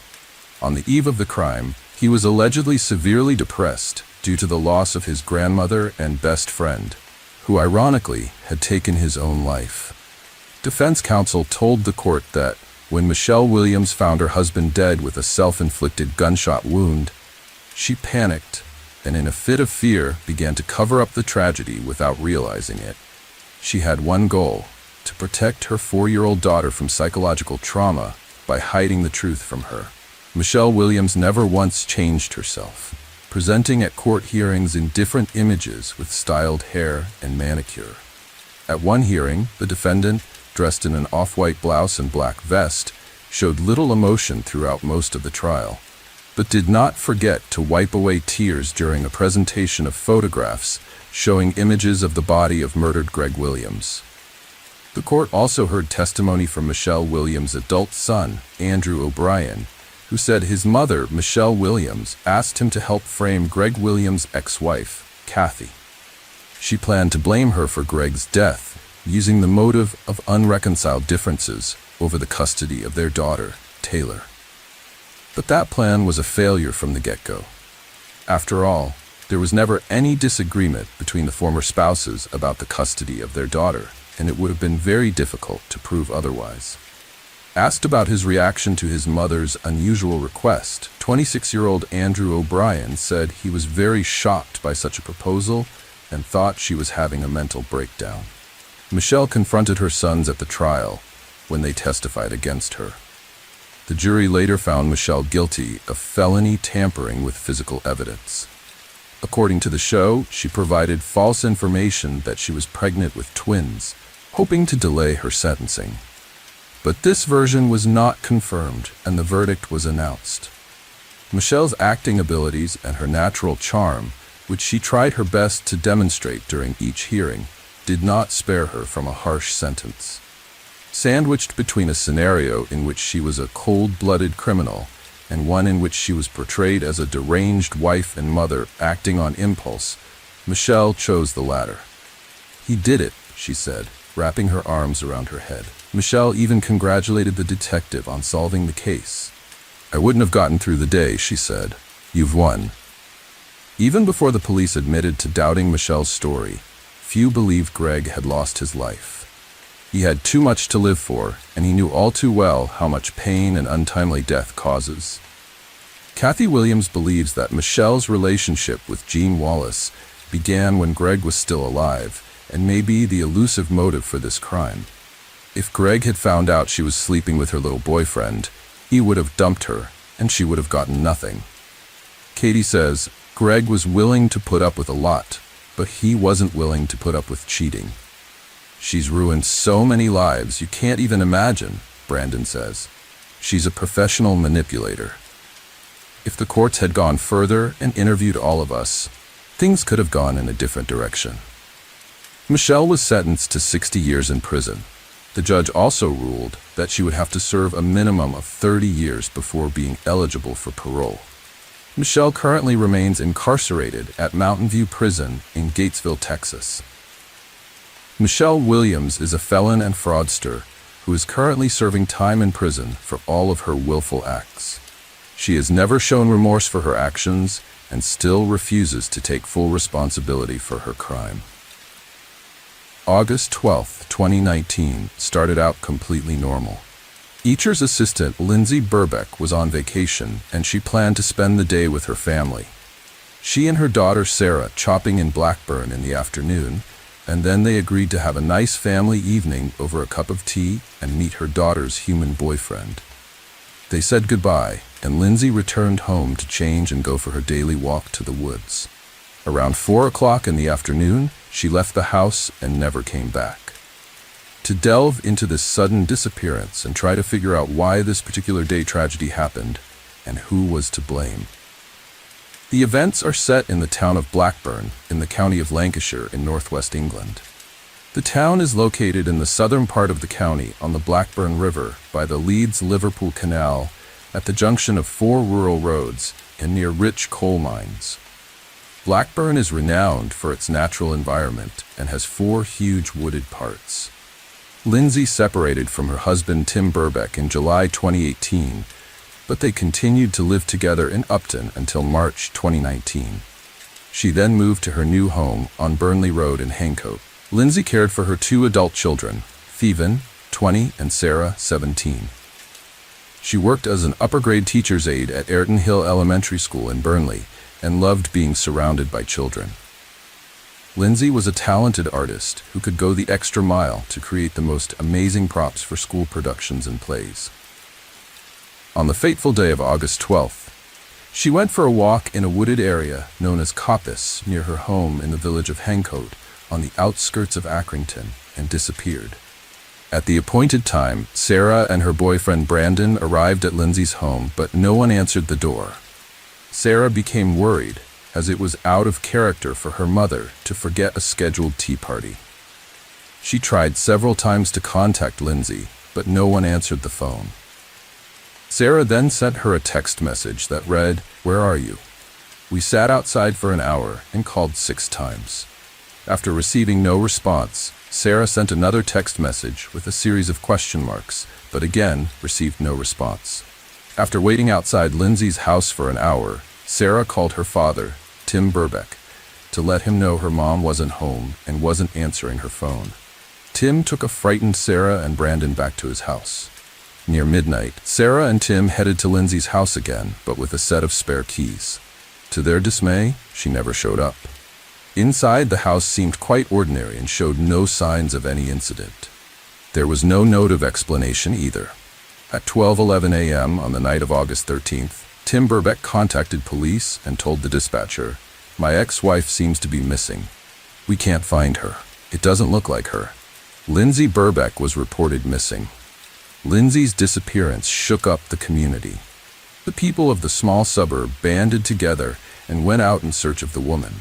There were hundreds of people, men and women, grandparents and people walking dogs, teenagers with bicycles, and even moms with strollers. To most, Lindsay was a stranger. But that didn't matter. After days of desperate searches, social media appeals, and posters, people still gathered at Coppice for 2 consecutive days in the hope of finding a vital clue that could solve the mystery of Lindsay Burbeck's disappearance. After several days of fruitless searching, it was clear to everyone that the search was going to be difficult. With each passing day, the chances of finding Lindsay alive dwindled. Detectives classified Lindsay Burbeck as high risk. She had never gone missing before, and her family described the disappearance as very uncharacteristic of her. Nevertheless, the search did not stop for a moment. Locals printed thousands of posters to distribute throughout the neighborhood, while a Facebook group associated with the search quickly grew to 10,000 members. A few hours after the police appeal was posted online, the first posters with Lindsay's face on them could be seen all over the neighborhood. Within a couple of days, there wasn't a lamppost, storefront, or traffic light that didn't have a poster calling for the search for Lindsay. Police launched an investigation into the disappearance from the house, as extensive searches were carried out by specialist police officers, dog handlers, Lancashire Fire and Rescue Service, mountain rescue volunteers, and the city's search and rescue team. Drones and helicopters were also deployed to search the area, covering Coppice and the surrounding open countryside for a considerable distance, including popular walking and running routes. 4 days after Lindsay's disappearance, Lancashire police released CCTV footage showing when she was last seen alive. Walking along Burnley Road at 4:10 in the afternoon towards Coppice, she was wearing a purple jacket, black leggings, and dark sneakers with white soles. A week had passed since her disappearance on August 19th, and with each passing day, there was less and less hope of finding Lindsay Burbeck alive. Police are still no closer to the whereabouts of the mother of 2, but emphasize that there was no evidence that she was the victim of a criminal act, meaning there was still a chance of finding her alive. The search for Lindsay continued. That evening, hundreds of local residents took part in the first mass public search of Coppice after a rallying call was made on social media. Things moved when a local resident's dog ran into a wooded area in Accrington Cemetery. He yelled and called her name several times, but the dog didn't respond. The dog hid its head in the bushes, sniffing and trying to dig for something. The dog's owner walked over to him, stood next to him, and was horrified to find that there was something very soft under his feet. He was frightened and bounced back. Then he smelled a horrible odor and flies were swirling around. A plastic bag and something that looked like a foot were visible from the ground. On August 24th, 12 days after Lindsay Burback disappeared, her body was found under the most horrific circumstances, buried in a cemetery. The naked body, wrapped in 2 clear plastic bags, mixed with earth and grass, was placed across a shallow grave. The search for Lindsay Burback was considered complete. A murder investigation was officially launched. Pathologist Dr. Naomi Carter, after conducting an autopsy, determined that death was due to a broken neck. The trauma was inflicted with such force that the entire larynx had crushing injuries. The neck was most likely struck with a foot or knee. An attempt to cut off Lindsay's right leg after death was also determined, possibly with a saw, as tine marks were found. A large laceration was found on the leg, which had been cut down to the bone. The injuries Lindsay suffered were catastrophic. Dr. Carter also reported that due to the poor condition of the body, it was quite difficult to determine the victim's injuries. But she did not rule out any sexual activity on the day of her disappearance, which could not be ascertained due to the level of decomposition of the body. Prior to the discovery of Lindsay's body, members of the public and police had searched the same area for several days without success. Community volunteers and a police dog handler reported seeing a blue wheelie garbage can abandoned in bushes nearby. However, at this stage of the investigation, no one was yet aware of the significance of the tank. Volunteers who searched the cemetery at 9 p.m. August 20th also found the same dumpster with a dark stain on the outside and thought it might be blood. After taking pictures of the dumpster, they called the police. 2 police officers arrived on the scene to inspect it and found a brown mark that they thought was dirt. The police said the dumpster looked brand new, and there was no evidence at the time to link it to Lindsay's disappearance. Therefore, it was left in place. There were other important clues found in the cemetery that were not immediately accepted. For example, local resident Christine Alderson discovered a bloody cloth on the grass at the cemetery on August 18th, while she and her daughter were walking their dogs. She said the blood on the cloth was fresh and red, but thought it might have belonged to a homeless man who frequented the area. Another woman who walks dogs, Judith Bibby, reported seeing red clothing hanging on a barbed wire fence near the Cargill Hill Trail that was probably Lindsay's jacket. She also heard a voice, presumably a child's, but heard no struggle, yelling or screaming. On August 25th, investigators revisited the crime scene and found a yellow-handled saw and a pair of green, heavy-duty gloves near Lindsay's grave that had several traces of blood. The evidence was taken to forensic testing, and it came back positive. The gloves contained the perpetrator's DNA on the inside surfaces, and Lindsay's DNA was found on the outside surface of the left glove. A pair of her Skechers sneakers, which had been cut along the sole, were also found in a blue plastic bag discarded in the cemetery. Examination of other evidence revealed that Lindsay's body was wrapped in some kind of plastic sheeting, and between the body and the sheeting was found foliage and grass that was not in the cemetery grounds. This led investigators to believe that the body had been moved from another location. That's when detectives remembered a blue trash can that had repeatedly caught the attention of volunteers. Police officers studying the CCTV footage soon made a startling discovery that left the investigation team baffled. Several images showed a young man pulling a blue wheelie garbage can in the Burley Road area. Over the next few days, a CCTV camera captured a certain guy returning to the cemetery 4 times. Thanks to that footage, a suspect emerged. The video of a young guy carrying a trash can down the street, possibly with Lindsay's body, became a sensation. The video was shown on the news with a plea for help identifying the man, and it worked. The boy was identified by shocked teachers and parents. The team surrendered to police the same day.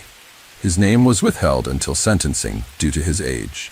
He was only 16 years old at the time of the crime. The boy in the videotape turned out to be local resident Rocky Marciano Price. Rocky Marciano Price lived with his parents and 5 siblings on Winnie Hill Road in Accrington.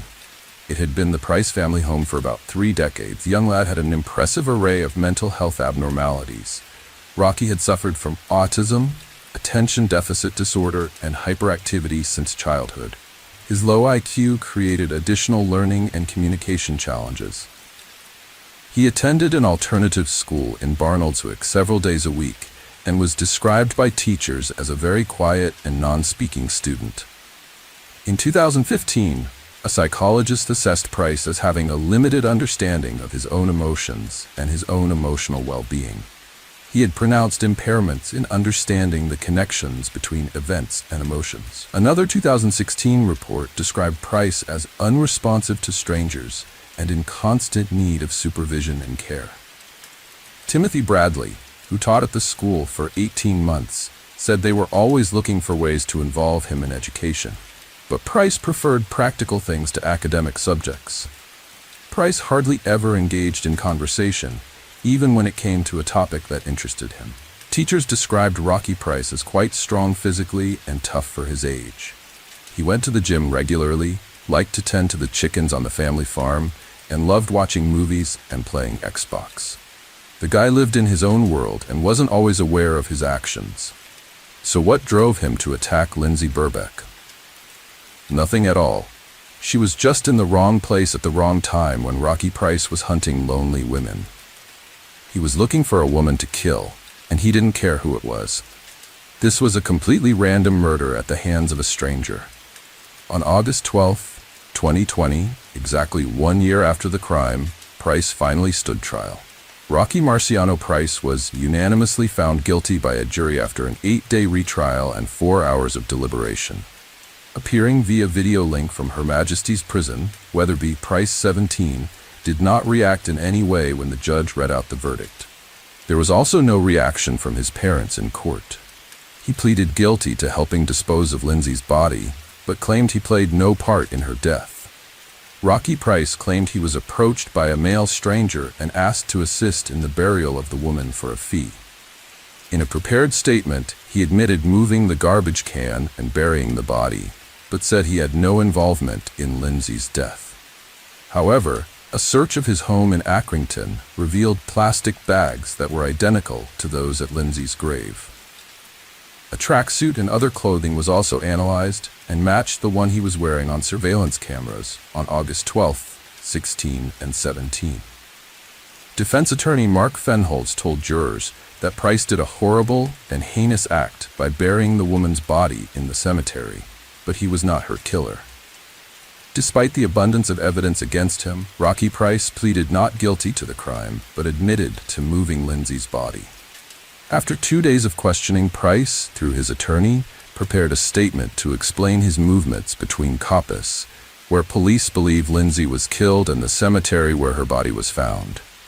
But the prosecutor affirmatively stated that Rocky Price acted completely alone.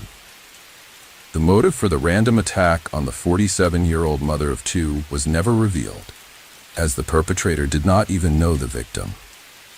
The judge sentenced Price to life in prison with a minimum term of 16 years. He will only be released when the parole board decides he is not a danger. The judge said the attack was swift and brutal. There was no doubt the defendant sprung with the intent to kill a woman who was walking by.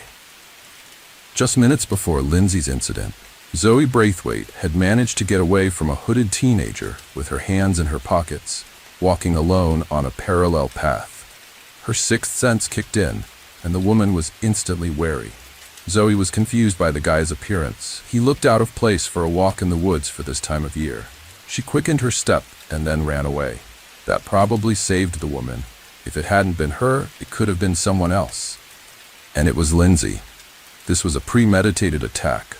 After missing one woman, he didn't back off his plan to attack another lone woman. His actions after the crime clearly showed that he had the ability to plan and reason. His teachers told the court that he was much better at practical tasks than academic subjects. He used this ability to hide his body. Rocky Price was found to have made 2 return trips to Coppice on the evening of August 12th. The first incident occurred at 6:55 p.m. when he was seen on CCTV cameras carrying a black rucksack. Possibly in it, He was carrying a found saw to dismember Lindsay's body. The next incident occurred at 8:28 p.m. when dogwalker Anthony Dewhurst was seen pulling out an already empty garbage can. This is the same spot where his grandfather, who bears his name, and other family members are buried. Without panic or excitement, young Rocky Price, acting alone, set in motion a plan to dispose of Lindsay's body by placing it in a blue garbage can like a piece of trash, and then burying it in a shallow grave in Accrington Cemetery, wrapped in 2 plastic bags. He set in motion a plan to dispose of Lindsay's body by first hiding her in a blue wheelie garbage can and then dragging her to the cemetery. Finding a quiet and secluded spot near the railroad line, he spent over an hour burying her body before leaving the saw gloves and a trash can at the scene. The murder of a stranger in broad daylight, for which there is no rational explanation, is particularly horrifying to all right-thinking members of society. The random nature of the attack suggests that the accused poses a very real danger to members of the public. The stalking of another woman before he killed Lindsay Burbeck demonstrates that his crime was not caused by a sudden loss of control. 24 hours after he was found guilty of the crime, publication restrictions were finally lifted by a judge, allowing his name and picture to be made public for the first time. Rocky Marciano Price's identity was kept secret during the first and second trial. The jury was told many important details about Price, but they could not be fully disclosed because of his young age. The judge rescinded the disclosure of the restrictions after the jury unanimously found Price guilty of the crime. The defendant's mental illness cannot in any way excuse or even explain his actions. After all, it is quite obvious that he realized that it was terribly wrong to kill, but did it anyway. Although fortunately such crimes are rare, they instill fear in society. However, the main question in this case remains unanswered. Why did the young guy needed to kill a strange woman, and for what? Only Rocky Price knows the answer, but he didn't answer it. Perhaps if it wasn't Lindsay Burbeck, it could have been someone else. Lindsay's funeral was held at St. Troyston, Margaret's Church in Hapton on September 20th. More than 200 mourners gathered at the church as police stopped traffic on Manchester Road, while Lindsay's coffin, with her body covered in flowers, was carried into the church. Dozens of flowers from friends and family, and from strangers whose hearts were touched by Lindsay's story, were left at the scene. Sarah described her mom as a very optimistic and positive woman. Lindsay was making plans for the future. She was planning a trip to Glasgow with her friend Sharon. She dreamed of finding love on the Match.com dating site.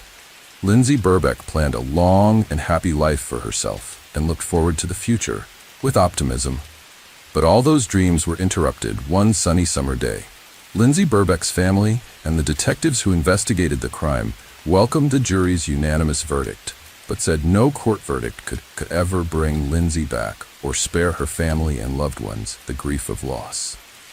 In front of the courthouse after the verdict was announced, members of the defendant's family wore T-shirts that read, "Wrongfully convicted, set this boy free."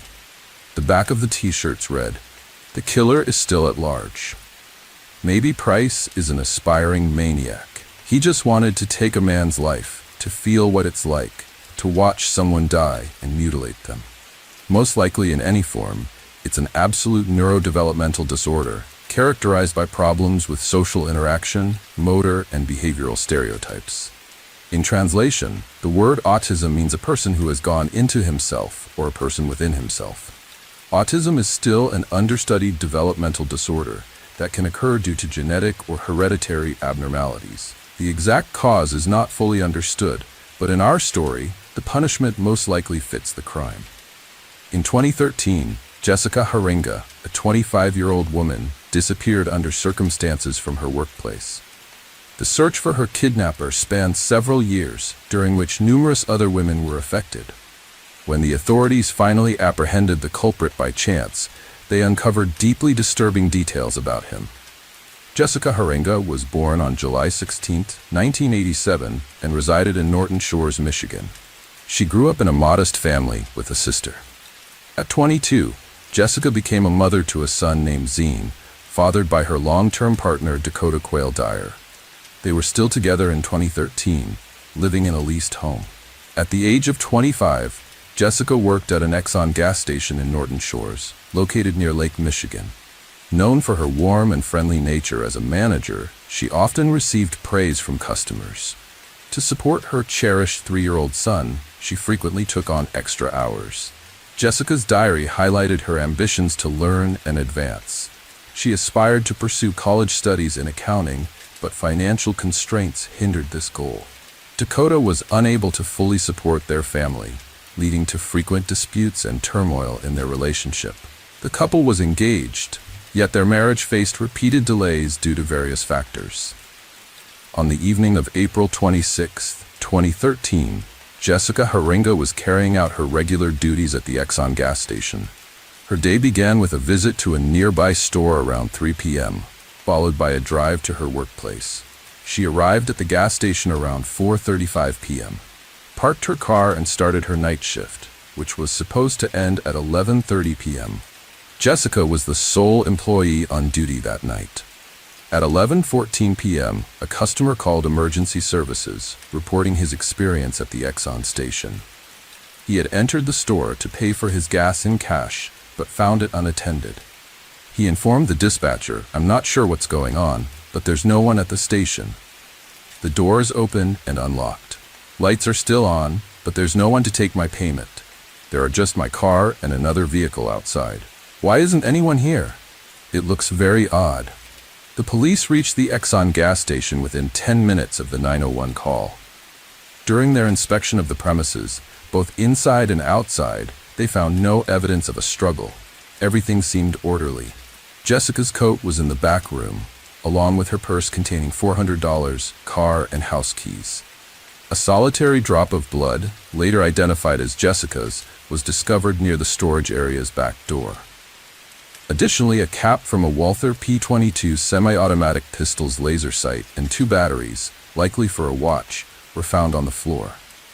The gas station's cash register remained undisturbed with all the money intact. The last recorded transaction was at 10:52 p.m. for a lighter. The facility lacked interior surveillance cameras.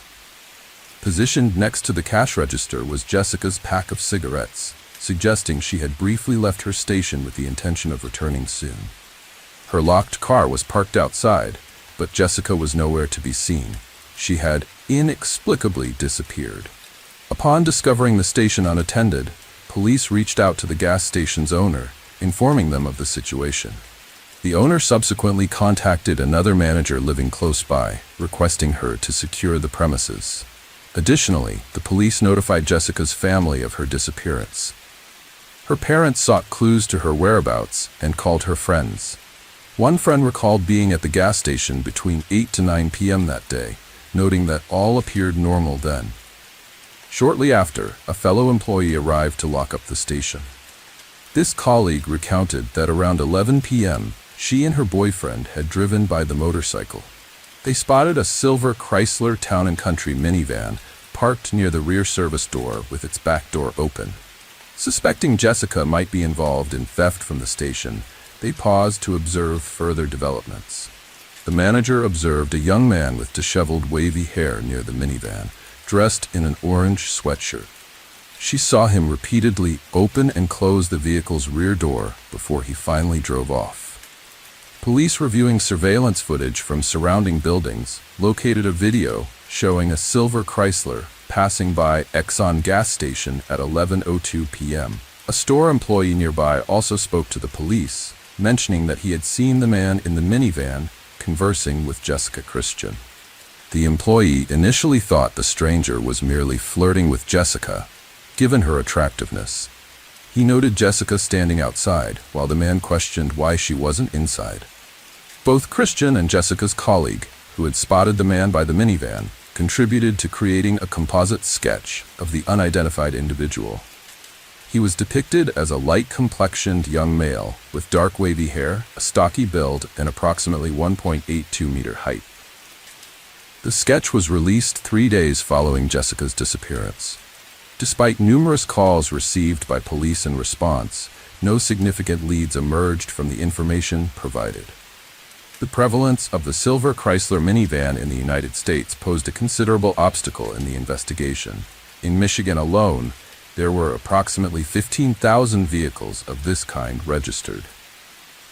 Identifying the specific driver of the minivan linked to Jessica Hinger's disappearance became a daunting challenge given the vast number of identical models. Initially, Jessica's boyfriend, Dakota Quayle D., was a suspect in her disappearance. He acknowledged their frequent arguments, but denied ever physically harming her. Dakota actively cooperated with the investigation, informing police that he was at home with their 3-year-old son on the night Jessica vanished. Without access to a car, he couldn't have traveled to her workplace, and his phone records, once verified by detectives, confirmed his presence at home that evening. This led to his exclusion from the suspect list. The investigation revealed that Jessica had numerous admirers due to her amiable and outgoing personality, which sometimes led to misunderstandings. One such admirer was Jess Ammerman, a 37-year-old married plumber. He visited Jessica at the gas station around 9:30 p.m. on the day she disappeared and confessed his love and willingness to divorce his wife for her. However, Jessica rebuffed his advances. Jess then left the station and called his wife. They spoke for about 50 minutes before he returned home. Following his interrogation, a polygraph test, and an interview with his wife, Jess Ammerman was also eliminated as a suspect.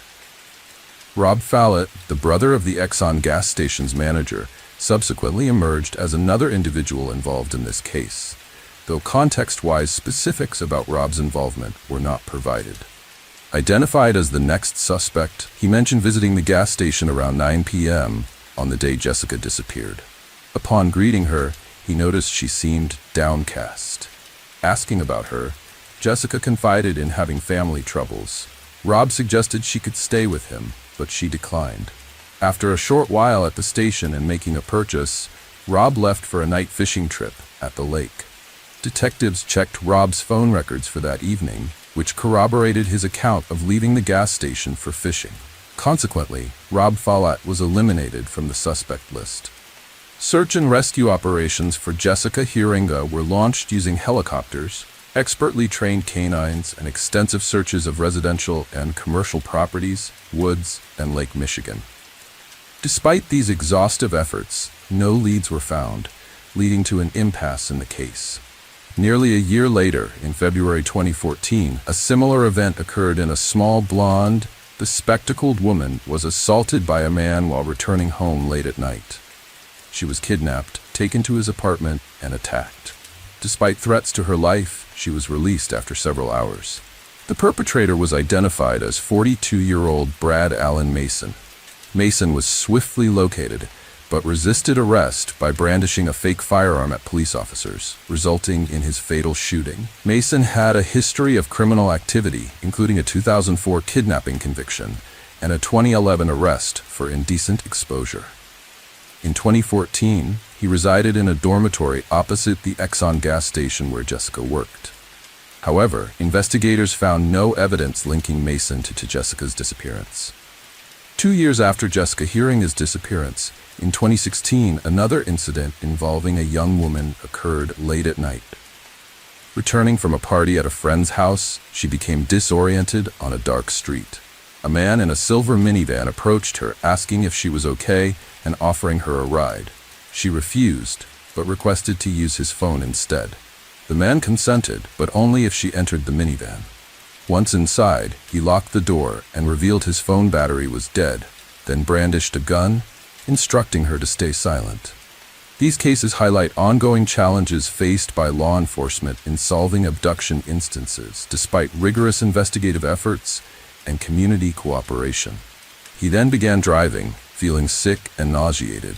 The woman requested him to lower the window. Seizing the opportunity, she leaped out of the moving vehicle through the window and fled to a nearby house. The man sped away. The victim immediately contacted the police and described kidnapper. Through surveillance footage, the police managed to trace the license plate of the silver Chrysler Town & Country. They identified the driver as 46-year-old Jeffrey Willis. Jeffrey Willis, a factory laborer, led a secluded, modest life and had no prior legal issues. When located in his minivan, police searched and found a Walther P22 semi-automatic pistol. The gun was traced back to a colleague of Jeff who had reported her laser-sighted gun stolen some time ago. Willis was arrested and detained. A search of his residence uncovered a box filled with various BDSM paraphernalia, including handcuffs, chains, ropes, gags, a vibrator, a video camera, and a bullet matching a Walther P22. The box also contained insulin syringes with an unidentified liquid, sedatives, Viagra, lubricant, disposable gloves, and a diagram of a woman's anatomy with marked injection sites. On his computer were numerous videos depicting appalling kidnapping scenes with young women as victims. A hidden hard drive and a ventilation duct contained footage Willis had recorded of his female neighbors swimming without their knowledge. A folder titled Victims on the computer held two subfolders, one named for the missing Jessica Herringer and another for a murdered woman named Rebecca. Rebecca Bletch, aged 36, was tragically murdered on June 29, 2014, roughly a year after Jessica Herringer vanished in an area just 20 minutes from where Jessica worked at the Exxon gas station. Rebecca went out for an evening run, but never made it back home. She was found by neighbors lying on the road with her clothing disheveled, initially leading to the belief that she was struck by a car. Although unconscious, Rebecca still had a pulse when discovered. Emergency services were called, but she succumbed to her injuries before they could save her. Autopsy reports revealed she died from 3 gunshot wounds to her back and head, with multiple bruises on her wrists and legs. At the time of her death, the perpetrator remained at large. However, 2 years after Jeffrey Willis's arrest, new evidence linked Rebecca's murder to a pistol found in Willis's minivan. Willis denied any involvement, but prosecutors theorized that he had attempted to abduct Rebecca and bring her to his home. When Rebecca resisted, Willis reportedly shot her and fled. Forensic analysis later discovered Rebecca's DNA on a glove recovered from Willis's residence. Jeffrey Willis was convicted of Rebecca Bletch's murder and received a life sentence. While serving his sentence, he faced additional charges related to the kidnapping of Jessica Herringer. Despite consistently denying any involvement in Jessica's disappearance, phone records showed that on the night she vanished, he was present at the Exxon gas station where she was last seen. Subsequently, he traveled to his deceased grandfather's house, which is roughly 13 minutes from the station. Upon arriving at his grandfather's residence, police encountered a heavily secured front door. Forced entry revealed an assortment of cleaning products, powders, and bleaches in the basement.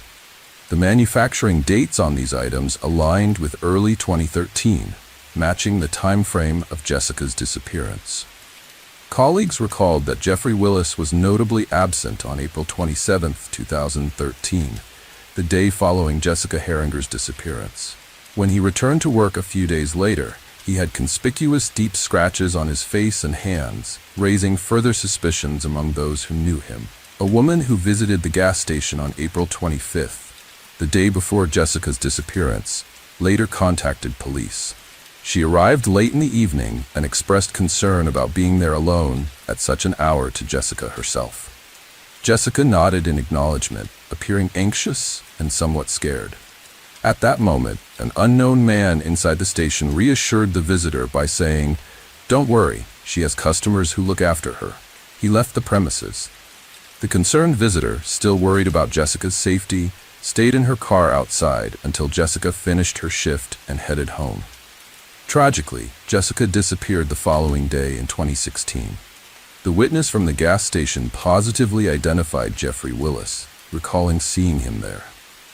Investigators learned that Willis had frequented the Exxon gas station, interacting with Jessica Herringer on at least 15 occasions.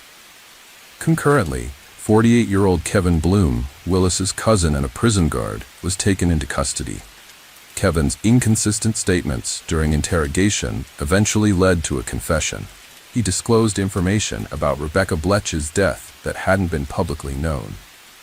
Kevin also confessed to assisting Jeffrey in concealing Jessica's body. He described how on April 27th, the day after Jessica's abduction, Jeffrey invited him over for a party at his house. Upon arriving at his late grandfather's residence, Kevin saw Jessica for the first time lying on the floor, bound and lifeless. The cousins wrapped her body in a sheet, transported it in a car to a forest where Jeffrey had pre-dug a grave and buried her. They then returned home. When Kevin Bloom led the police to the forest to identify the burial site of Jessica Herringer's body, he spent a considerable amount of time wandering through the area. Despite his efforts, he was unable to pinpoint the precise location where they had buried the body. The trial of Jeffrey Willis commenced despite Jessica Herringer's body not being found either alive or deceased. The prosecution presented substantial evidence to charge Willis with her kidnapping and murder. Their case posited that Willis had been stalking Jessica for an extended period. On the night of April 26, 2013, he allegedly parked his vehicle near the service entrance of the gas station. Entering the premises, he is said to have struck Jessica on the head with his gun. During this assault, it's reported that the cover of the gun's laser sight fell off and Jessica's blood was spilled on the floor. Willis then purportedly dragged Jessica out through the service exit and placed her in the back seat of his car. He transported her to his late grandfather's house, where he committed his most horrific acts. Forensic computer analysis revealed that Jeffrey Willis stored photographs and news articles about the search for Jessica on his computer. Following the investigation's progress, it was discovered Willis used a password displayed on the screen consisting of Jessica's initials and the date April 27, 2013, presumed to be the day she died. Willis consistently denied his guilt, insisting he was at home on the night of her kidnapping. His lawyers argued that there was no direct evidence linking him to the case. No DNA belonging to Jessica was found in Willis's house or car. The defense team suggested that her disappearance might be linked to illegal drug trafficking, since Dakota had mentioned Jessica developed a serious substance abuse problem. Despite these arguments, Jeffrey Willis was convicted of murdering Jessica Herringer and received a life sentence without parole. Throughout the trial, he displayed neither remorse nor empathy. His cousin, Kevin Bloom, was found guilty of assisting in disposing of Jessica's body. Kevin received a sentence of 2 years in prison and 5 years probation. Suspension from his role in the prison system was yet another blow to Jeffrey Willis. Years after his conviction, the narrative around him took a startling twist. He became a suspect in an older, unresolved case. On October 17, 1996, in Fruitport, Michigan, Angela Thorberg, a young woman, was found dead. Her remained at large. Ed Willis, who graduated from the same high school as Angela in 1988, found himself linked to her 1996 murder. In that year, 28-year-old Willis worked as a janitor at his alma mater. Concerns were raised when the principal noticed his excessive time spent in the computer lab during work hours. A check on his computer activities was initiated by the principal. Although the findings remain undisclosed, Willis was asked to resign immediately following the review. The investigation into Angela's murder continues to be shrouded in secrecy. A decade has passed since Jessica Herringer's disappearance, and her remains are still undiscovered. This tragedy sparked a legal battle over the custody of her son between Jessica's sister and Dakota, her partner. Ultimately, Jessica's biological family is raising Zan. In addition to custody disputes, Jessica's parents have been key advocates for legislative changes following their daughter's disappearance. Their efforts led to the enactment of a law mandating gas stations operating at night to install surveillance cameras. The goal is to prevent similar incidents in the future. 911, where's your emergency? Someone is a robber. I have a pawn shop, someone's robbing the pawn shop, and my parents got shot. Where's the robber? He's right here right now. Where are your parents? They're dead. On the ground. Come here. Work away. I'm coming on my phone. The police immediately rushed to the scene of the crime, hoping to save 9-year-old Andrew and his 14-month-old sister, Naomi. An unknown man had committed a ruthless attack on the priest and his family. Leaving no traces behind, the criminal made it one of the detectives' most challenging cases in the detectives' careers. Fortunately, they managed to find witnesses who had seen everything. Their testimonies helped uncover the truth about what had really happened to the Hawkinsmith family. In 2013, in Danville, Kentucky, 35-year-old priest Michael Hawkinsmith, who had previously worked as a manager at a local pawn shop, had to take full control of the pawn shop due to the former owner's health condition. As a former priest, Michael had always been honest with people. He easily found common ground with others and was always willing to help. When he decided to get married, no one doubted his choice. Angie was his first love, and everyone saw her as a very sweet and kind girl. Michael literally worshipped the ground she walked on. When the couple had children, their relationship became even stronger.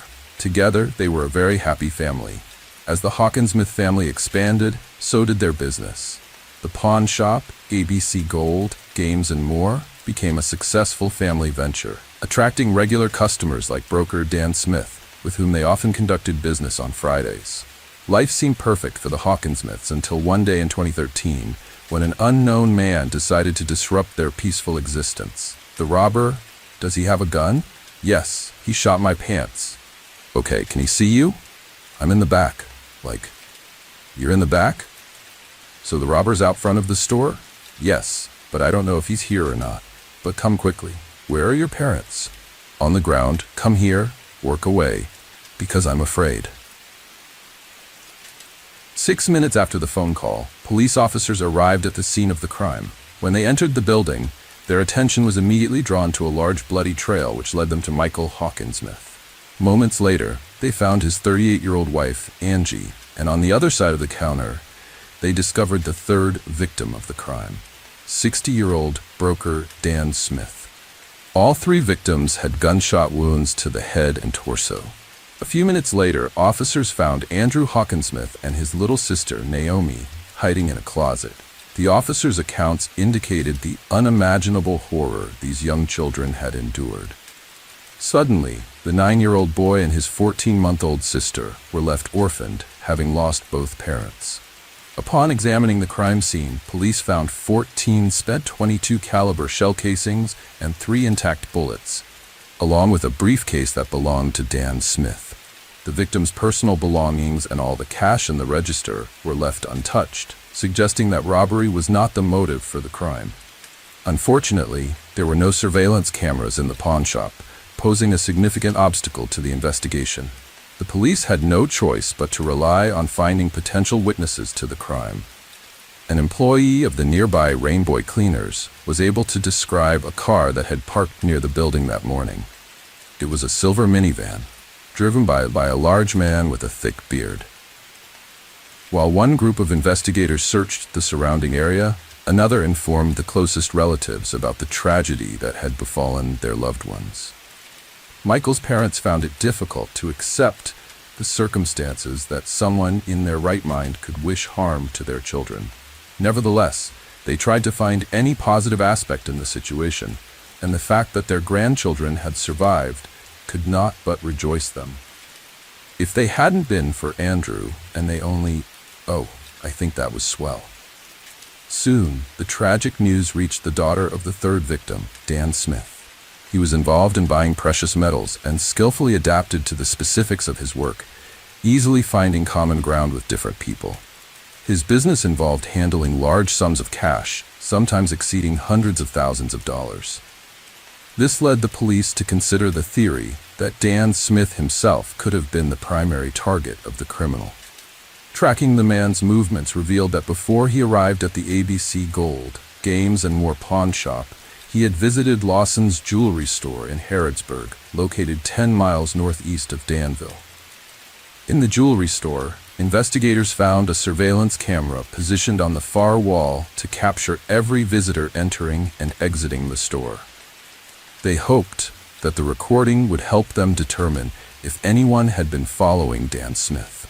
Smith entered the store at 8:16 in the morning, and there were no other customers in the building at the time.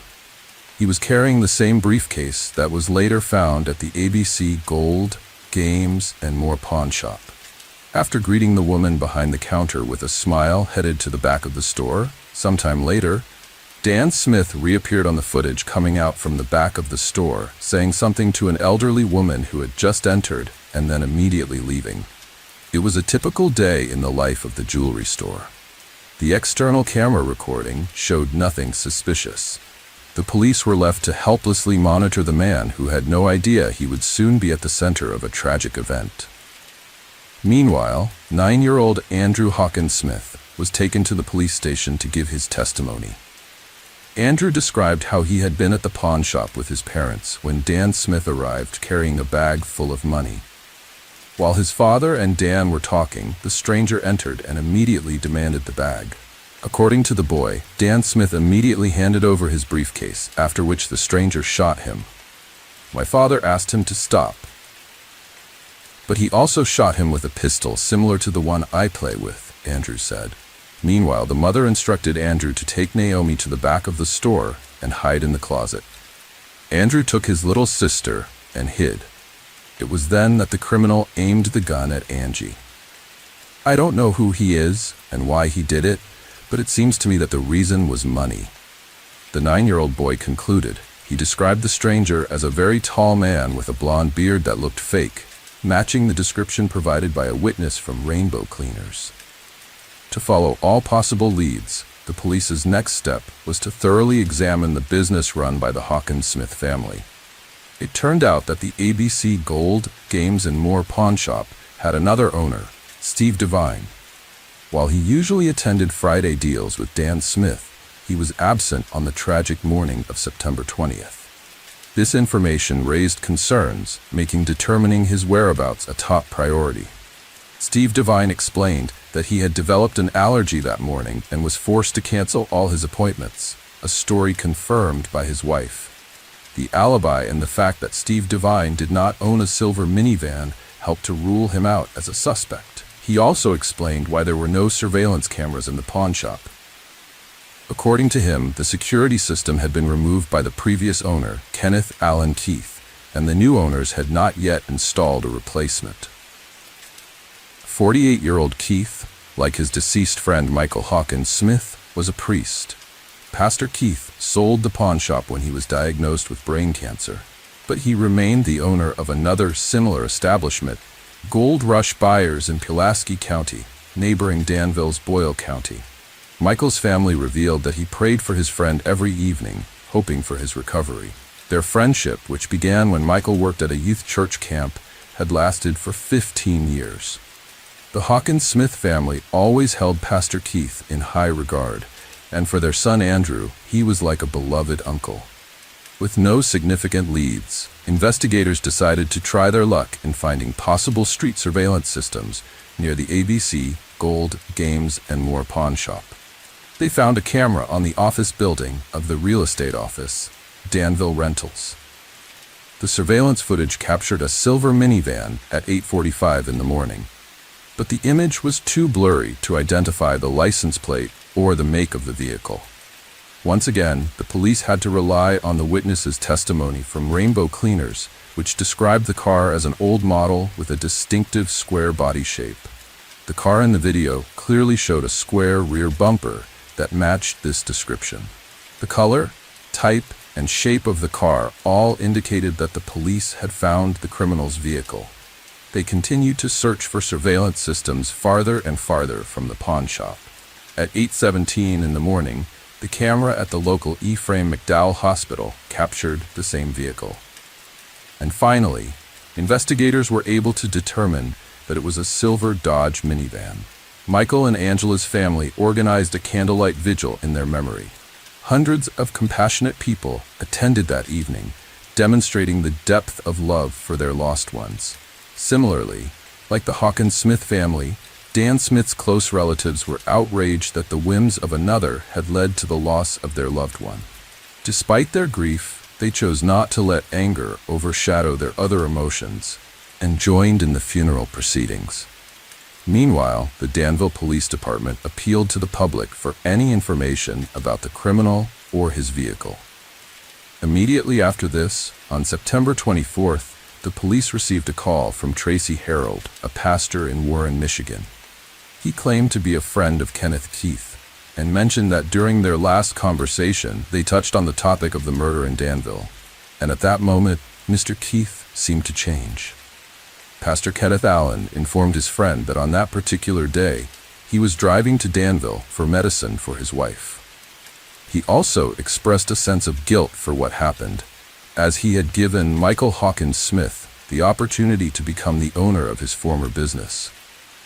Keith put forward the theory that Dan Smith himself could have been the main target of the attacker. Keith explained that Dan would come to him every Sunday to pawn all his gold, always carrying large sums of cash with him.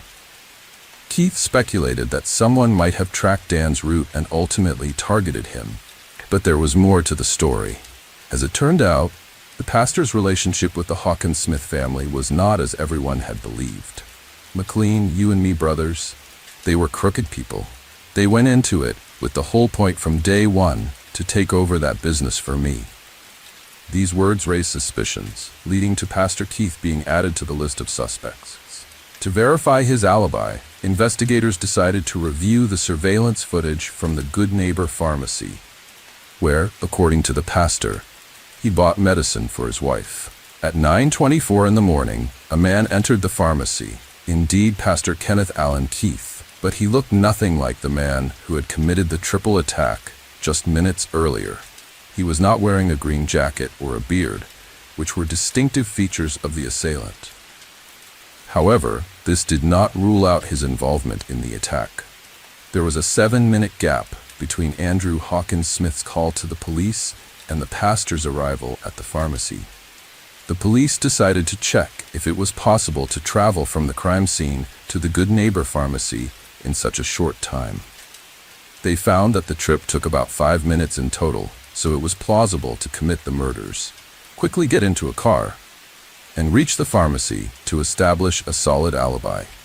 The key clue was that Pastor Keith had an unregistered 2008 Dodge minivan, which was silver.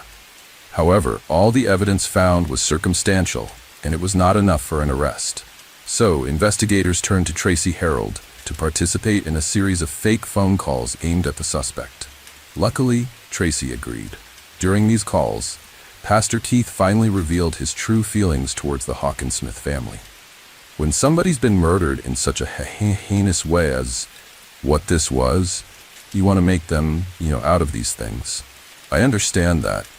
But between you and me, brother, they were crooked people. How's that right? They went into it with the whole point from day one to take over that business. Truly, I don't mean to speak ill back to back, and I can't tell nobody none of this. Because what does it make me look like? It makes me look like a subcontractor.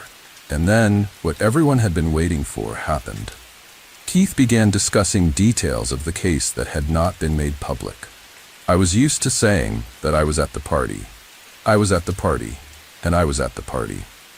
Following that, Pastor Kenneth Keith explained that he left Danville and returned to Somerset. He then took his car to the car wash to prepare it for a planned family vacation. At 10:50 in the morning, Keith was seen on camera walking down the hallway to the cashier's counter with a noticeable smile. It seemed clear that he was not involved in the dreadful crime that occurred earlier that morning. The external camera footage covering the parking lot showed Pastor Kenneth leaving the car wash in the same silver Dodge at 11:25, matching all the images previously obtained from various surveillance systems in Danville. At that point, they had enough evidence to arrest the suspect. He was offered a polygraph test to prove or alleviate his involvement in the pawnshop crime, but his response was rather unusual. Keith stated that he would not be able to pass the polygraph successfully because during his military service, he was tasked with eliminating 3 individuals. The investigators obtained a warrant to search Kenneth Allen Keith's pawn shop, where they discovered a fake beard and a significant amount of cash. The police could not find any legitimate explanation for how he earned most of the money. They also found bundles of bills wrapped in a ribbon with the name of the bank that issued them, revealing Dan Smith as their client. Further investigation revealed that the money found in Keith's pawn shop had recently been withdrawn from the account of a dead broker. Additionally, several .22 caliber casings were found in Keith's pawn shop. According to the ballistics analysis, they were fired from the same weapon used to shoot the parents of young Andrew and Naomi. Based on all the evidence found, Kenneth Allen Keith was charged with 3 counts of deliberate homicide and first-degree robbery. It turned out that Pastor Keith believed that Michael Hawkinsmith and Steve Devine had conspired to get rid of him from the business. Knowing that Dan Smith carried large sums of money, Keith decided to exact his revenge on the day of their planned meeting at the pawn shop. Keith aimed to mislead law enforcement into thinking the crime was motivated by robbery. In reality, Michael Hawkinsmith and his partner Steve Devine had no involvement in the imagined conspiracy against Keith. During the investigation, no evidence of discreditable activities by Michael Hawkinsmith and Steve Devine was found. On September 20th, the criminal arrived in Danville in his silver Dodge Caravan. He circled the pawn shop for a while until he noticed Dan Smith's car parked nearby. The first victim was the broker himself, followed by Michael and then Angela Hawkinsmith. The pastor then took all the cash from Dan Smith's case and calmly left the crime scene, stopping at the Good Neighbor Pharmacy to be captured on its surveillance cameras and secure an alibi. His decision to go to the car wash was another attempt to remove traces and destroy any evidence that might have been left on his vehicle. In 2017, just before the trial, Kenneth Allen Keith pleaded guilty to all charges. He was sentenced to life imprisonment without the possibility of parole. Before the trial, investigators obtained medical documents from the Veterans Hospital and discovered that the pastor had never had a brain tumor. How could someone who seemed so spiritually inclined commit such a heinous crime? Furthermore, how was he going to live with the knowledge of what he had done? Hello friends, welcome to our channel. Today we're going to take a look at another horrible case with you. The case of Alan Wade. High school sweethearts James Reggie Sooner and Carol Alford hailed from Charleston, South Carolina. They grew up together, same school, same grade, knowing each other since childhood. Over time, their friendship evolved into something deeper.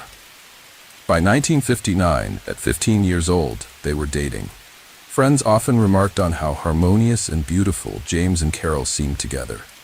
They captured these moments in photos, young and happy, with dreams of a long and joyful life ahead. It was their first deep connection. The pair became almost inseparable, both in school and out. They seriously thought about marriage once they turned 18, a decision supported by their parents. But life had other plans. In 1962, just after graduating high school, James was drafted into military service. He and Carol decided to delay their wedding until his return and promised to exchange letters regularly.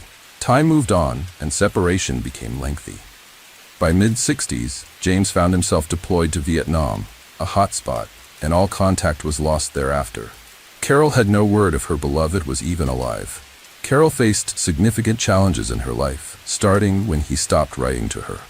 She chose to further her education while simultaneously securing employment at the Charleston Air Force Base. Eventually, Carol married, but this first marriage ended quickly, without any children. In 1975, she entered into a second marriage with Richard Alford, and in 1977, they had a daughter named Rhonda. Unfortunately, the second marriage also proved unsuccessful due to Richard's excessive drinking and physical abuse. By the mid-1980s, Carol could no longer endure the ongoing abuse. She took her daughter and filed for divorce. However, Richard continued to harass and pursue her relentlessly. In 1987, his behavior reached a critical point.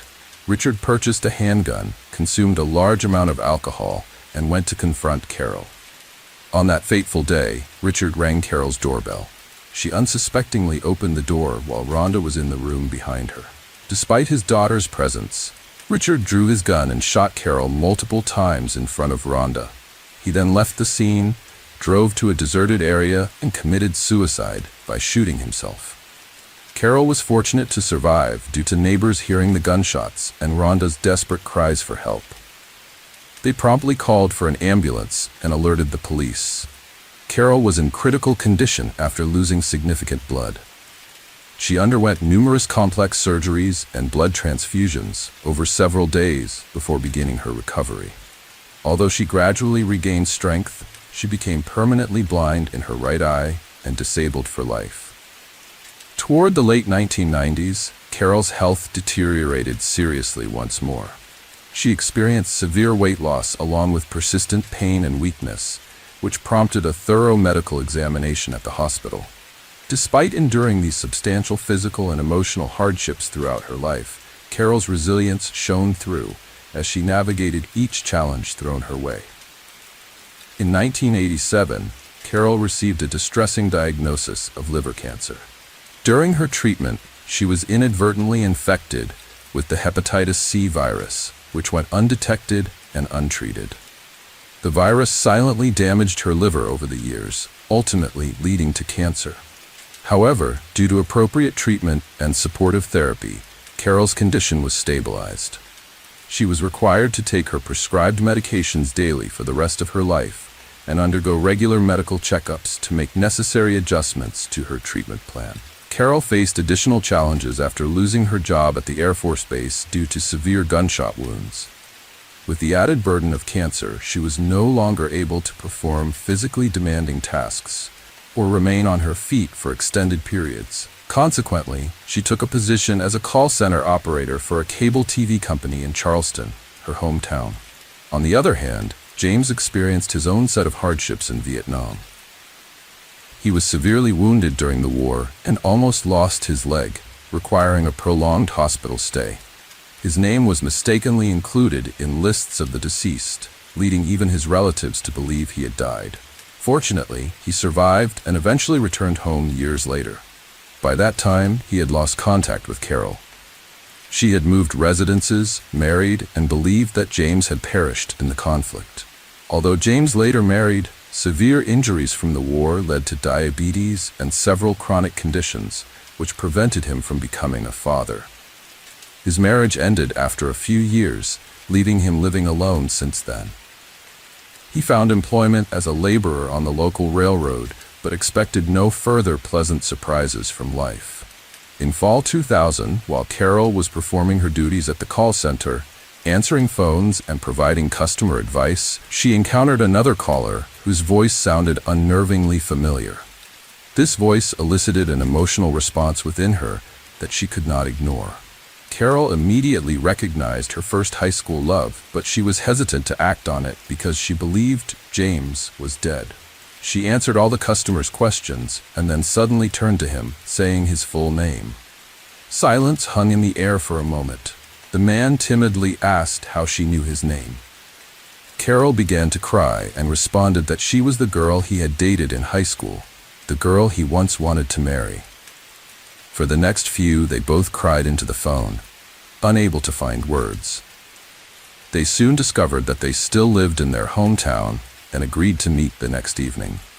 Meeting again after 38 years, according to Rhonda's recollection, her mother came home from work that day, looking excited like a schoolgirl and talking nonstop about James.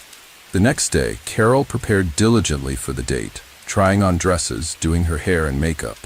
She realized that she was no longer the young beauty James remembered, but wanted to look her best and win back his heart. Their reunion was exciting. They hadn't seen each other in 38 years. They talked endlessly about everything, the highlights and sorrows of their lives, failed marriages, work issues, and health problems. They reminisced about their happy times together. Their old feelings reignited, and James and Carol were eager to make up for lost time. They began seeing each other daily and decided just a couple of weeks later to live together. 5 months later, they married, and Carol moved into her new husband's home in Riverland Terrace neighborhood. Family life brought its own set of joys and challenges. The couple first resided in their native Charleston, South Carolina. In love and happy, they engaged in everyday life activities and took care of each other, especially since both were aging with health concerns. Next door lived the Cole family, a longtime acquaintance of James's. Stephen Cole had also served in Vietnam, where he was severely wounded and now used a wheelchair. His wife Natalie seemed often absent due to work commitments and preferred socializing with friends over spending time at home. In a bar somewhere, their daughter Tiffany would typically hang around on the street with nothing to do and money for even small pocket expenses. When James and Carol first started living together, Tiffany was still in high school. Good-natured Carol immediately felt a connection with the neighbor girl. She genuinely felt sorry for Tiffany, who seemed Carol invited her to family lunches and dinners, where delicious food was served, periodically bought clothes for the girl, and even provided small amounts of money for minor expenses. Carol treated Tiffany like she was her own daughter, surrounding her with care and attention. In 2004, the Summoners decided to sell their Chevrolet Lumina minivan. Tiffany expressed interest in buying it through installments since she had no money but needed the car desperately. The couple decided to sell it to her at a very low price and divided the payment into manageable amounts, stretched over a whole year. Early in 2005, the Summoners decided to relocate to Florida due to health issues that had significantly worsened for both spouses. Doctors advised them to move south near the ocean for better health conditions. By then, both were retired, so they chose to make this significant life change. Carol and James sold their spacious home in Charleston and bought property in Jacksonville, the largest city in Florida, where they also purchased a new Lincoln Town Car. The couple was extremely happy and settled into their new place while making plans for their future life together. Every day, Carol called her adult daughter Rhonda. She shared everything about what was going on in her life, thoughts and plans included. So when communication ceased, Rhonda was both surprised and deeply concerned. In June 2005, Rhonda became concerned when her mother failed to call her as usual and didn't answer her calls either. Initially, she pushed away negative thoughts and hoped everything was fine with her mom and stepdad. She thought they might get in touch soon. However, the following day brought no change in me. Rhonda called both her mother's and James's cell phones every half hour, but they were now unreachable and voicemail messages went unanswered. On the third day, Rhonda decided it was time to take action. She chose to drive to another state to personally check if her mother and stepfather were all right. She started early in the morning for a 5-hour drive to reach the Summers' home. Upon arrival, the first thing she noticed was their car was missing, which seemed unusual. Approaching the front door, she found it slightly open. Inside the house was eerily quiet, despite a light being on in one of the rooms while sunlight streamed outside. Rhonda called out loudly for her mother and James, but heard nothing in response.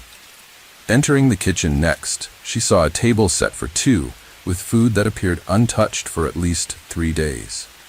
It looked like they were about to have dinner, but abruptly left it unfinished. The house itself was in disarray.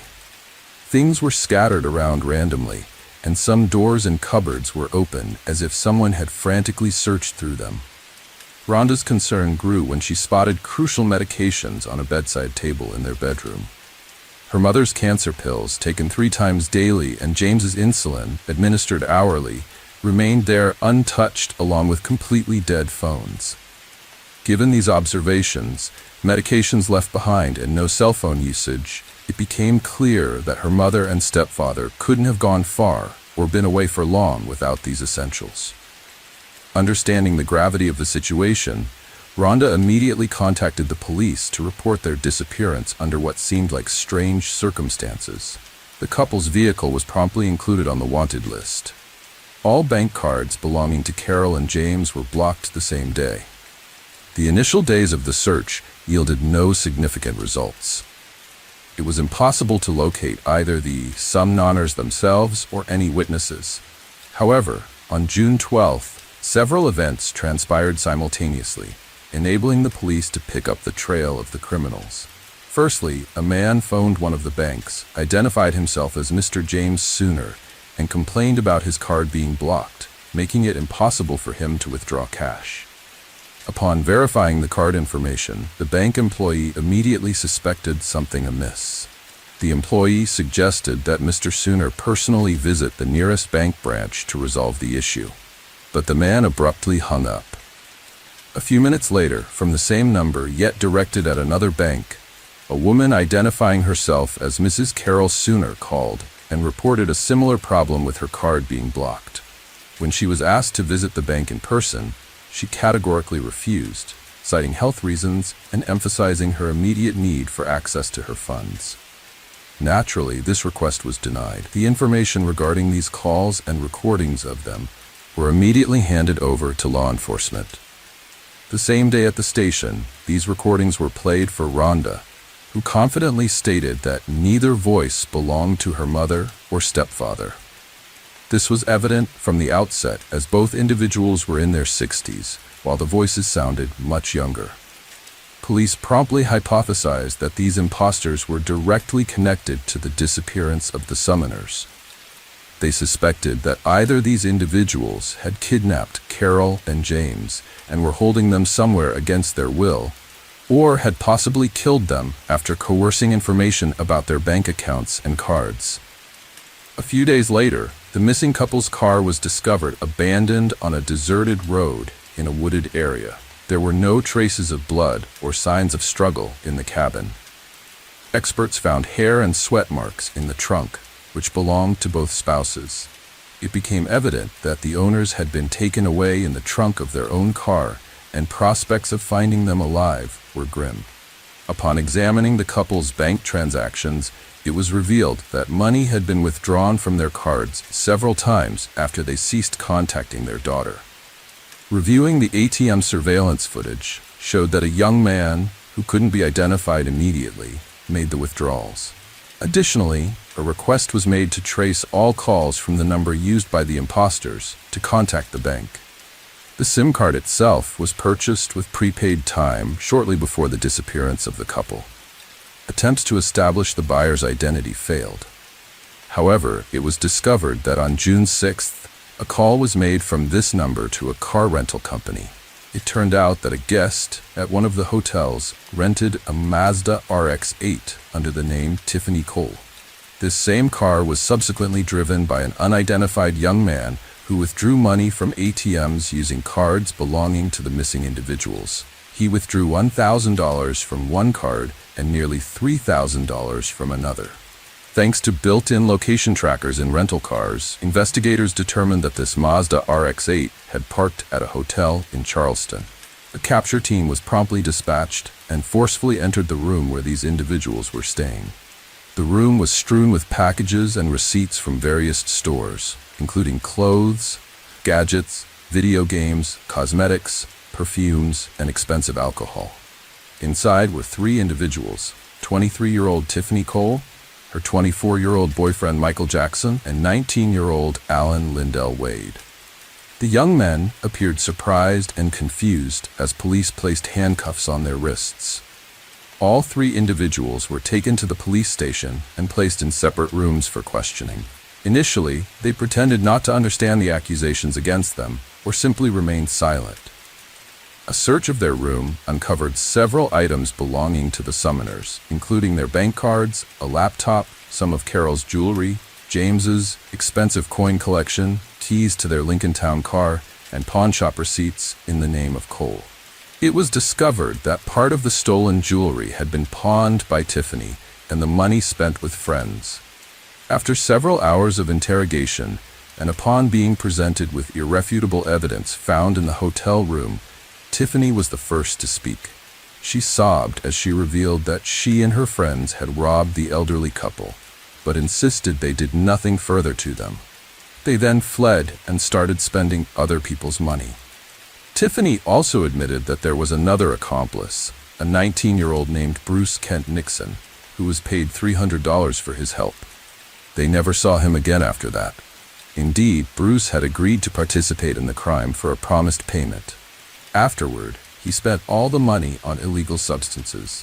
Finding him wasn't difficult, as he lived in Charleston and had not attempted to flee or hide. He was arrested at his parents' house. A careless phrase led Bruce to realize how serious consequences could be for his involvement. Consequently, he agreed to cooperate with the authorities to avoid facing the death penalty. What he revealed was horrifying. It all started in May 2005, when Tiffany went to deliver a payment for a car bought 6 months prior from the summoners. She often visited them personally, because hospitable Carol and James invited her to stay for a night or a few days, offered delicious food, and even gave gifts if she brought friends along. There was always space for guests in the house and at their table. This time, Tiffany showed up with her new boyfriend and were warmly invited to dinner. Since it was late, the couple ended up staying overnight at the Summoners' home. During the meal, the Summoners discussed how they had settled into their new place. Carol inadvertently mentioned that they had nearly $100,000 left after selling their house in Charleston, implying they could comfortably enjoy their retirement without any financial worries. With this revelation, Carol unwittingly sealed her and her husband's fate. Tiffany and Michael exchanged looks. That night, while still at the couple's house, they began plotting how to obtain that substantial amount of money. In the morning, Tiffany and Michael bid farewell and returned to South Carolina. Over the next 2 weeks, they found accomplices, assigned roles and responsibilities, and began executing their plan. On June 6th, Tiffany rented an inconspicuous car, while Bruce and Alan stole 4 shovels from an unspecified location. Together, they drove to a secluded spot in the suburbs of Jacksonville and started digging a deep hole intended as the grave for the Summoners couple. On July 8th, Tiffany purchased rope and duct tape from a hardware store and handed these materials over to her accomplices. That evening, Bruce and Alan arrived at the prospective victim's home under the pretense of needing assistance and asked if they could make a phone call from inside. Despite finding them strange, Carol decided to let them in, thinking they genuinely needed help. Once inside, Bruce and Alan immediately attacked Carol and her husband when he responded to her screams. They bound the couple's hands and feet with duct tape, blindfolded them, and demanded information about any money or valuables in the house. Under severe threats of torture and death, the Summoners provided details of their bank accounts and PIN codes for in hopes of being spared. However, once this information was obtained by the intruders, 2 additional accomplices entered the house. They helped drag Carol and her husband into their backyard before stuffing them into the trunk of their family car. Alan drove their Lincoln with Bruce seated beside him, while Tiffany and Michael followed close behind in a rented Mazda RX-8 as part of their sinister plan. While on their way, they encountered a police patrol that might have tried to stop the car with the couple in the trunk. The second car was supposed to divert attention by speeding up or blatantly breaking rules. However, no one appeared in their path, so both cars reached the destination safely. In the trunk, James managed to free his arm. He removed the bandage and duct tape from his face, and also from his wife's face to prevent suffocation. There wasn't much more they could do. Their surprise, bewilderment, and shock were immense when the trunk lid opened, and among their captors were Tiffany and her boyfriend, who had recently visited them. The captives were led several dozen meters through the woods to a prepared grave. They were then simply pushed into it. The couple pleaded desperately for their lives, but the young criminals proceeded otherwise. They killed the couple in a brutal manner by burying them alive.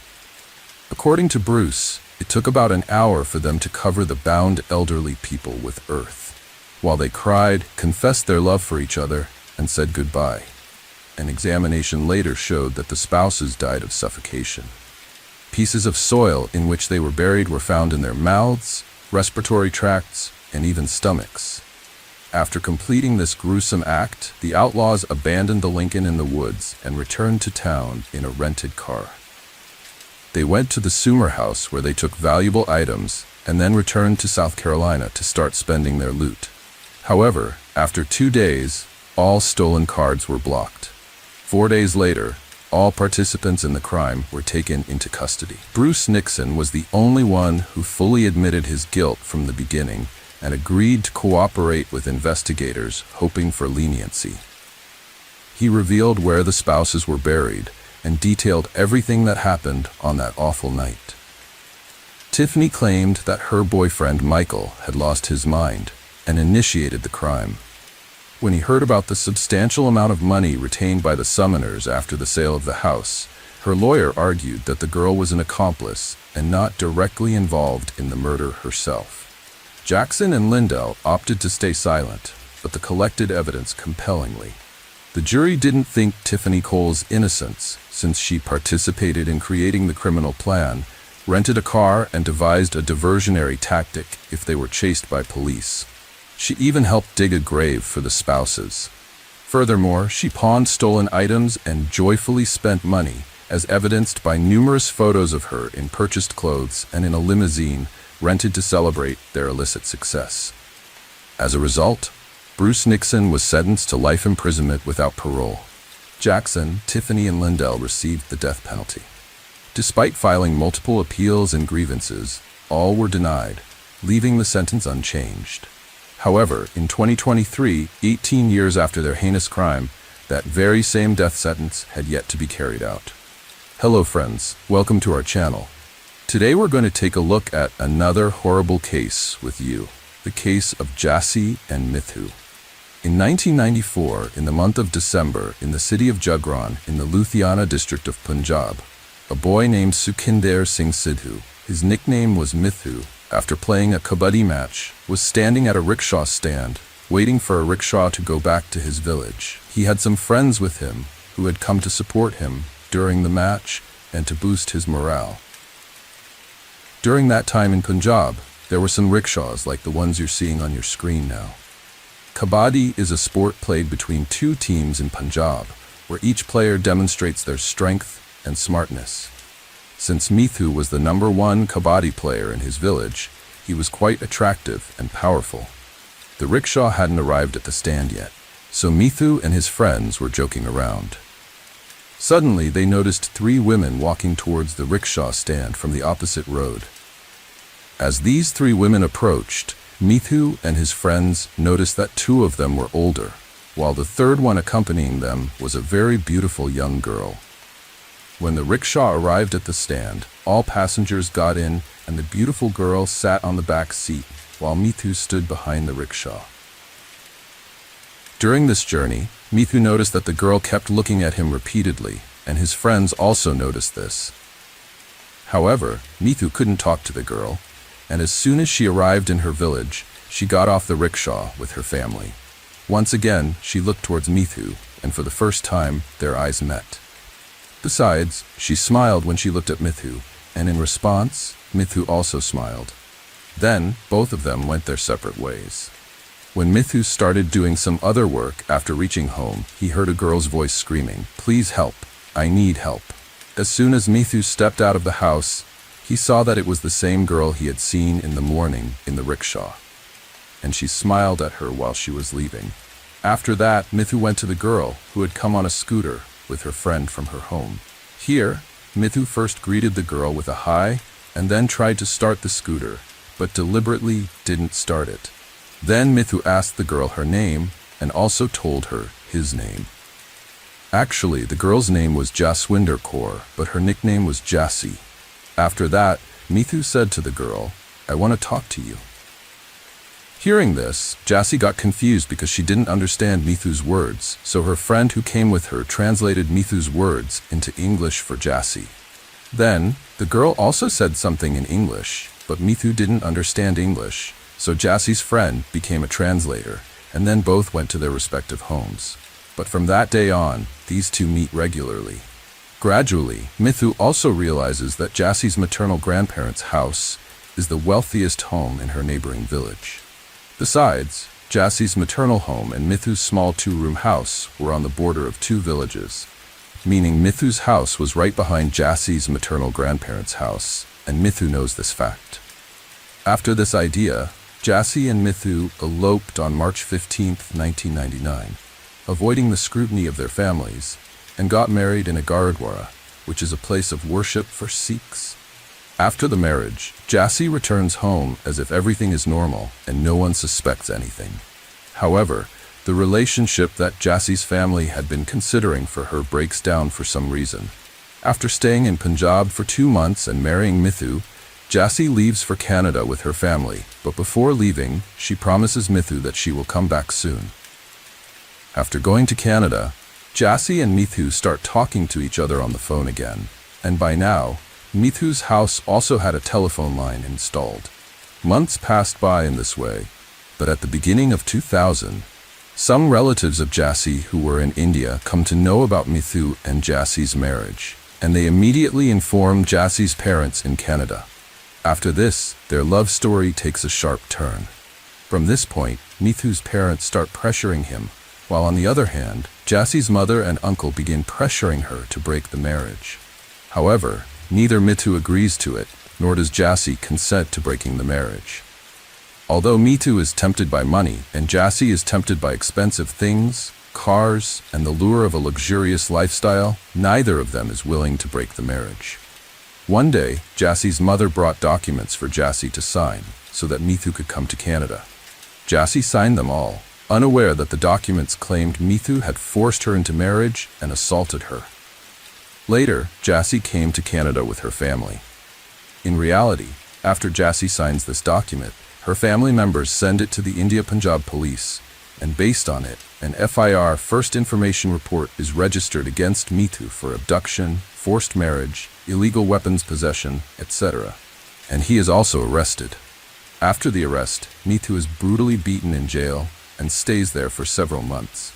Meanwhile, when Jassi fails to receive any response to Mithu's letters and is unable to contact him over the phone, she finally learns from a friend that Mithu had been jailed on charges of abduction, forced marriage, and other offenses. Here, Jassi discovers that her mother, Maulit Kaur, had deceived her by obtaining her signature and implicating Mithu, causing significant difficulties for his family and friends.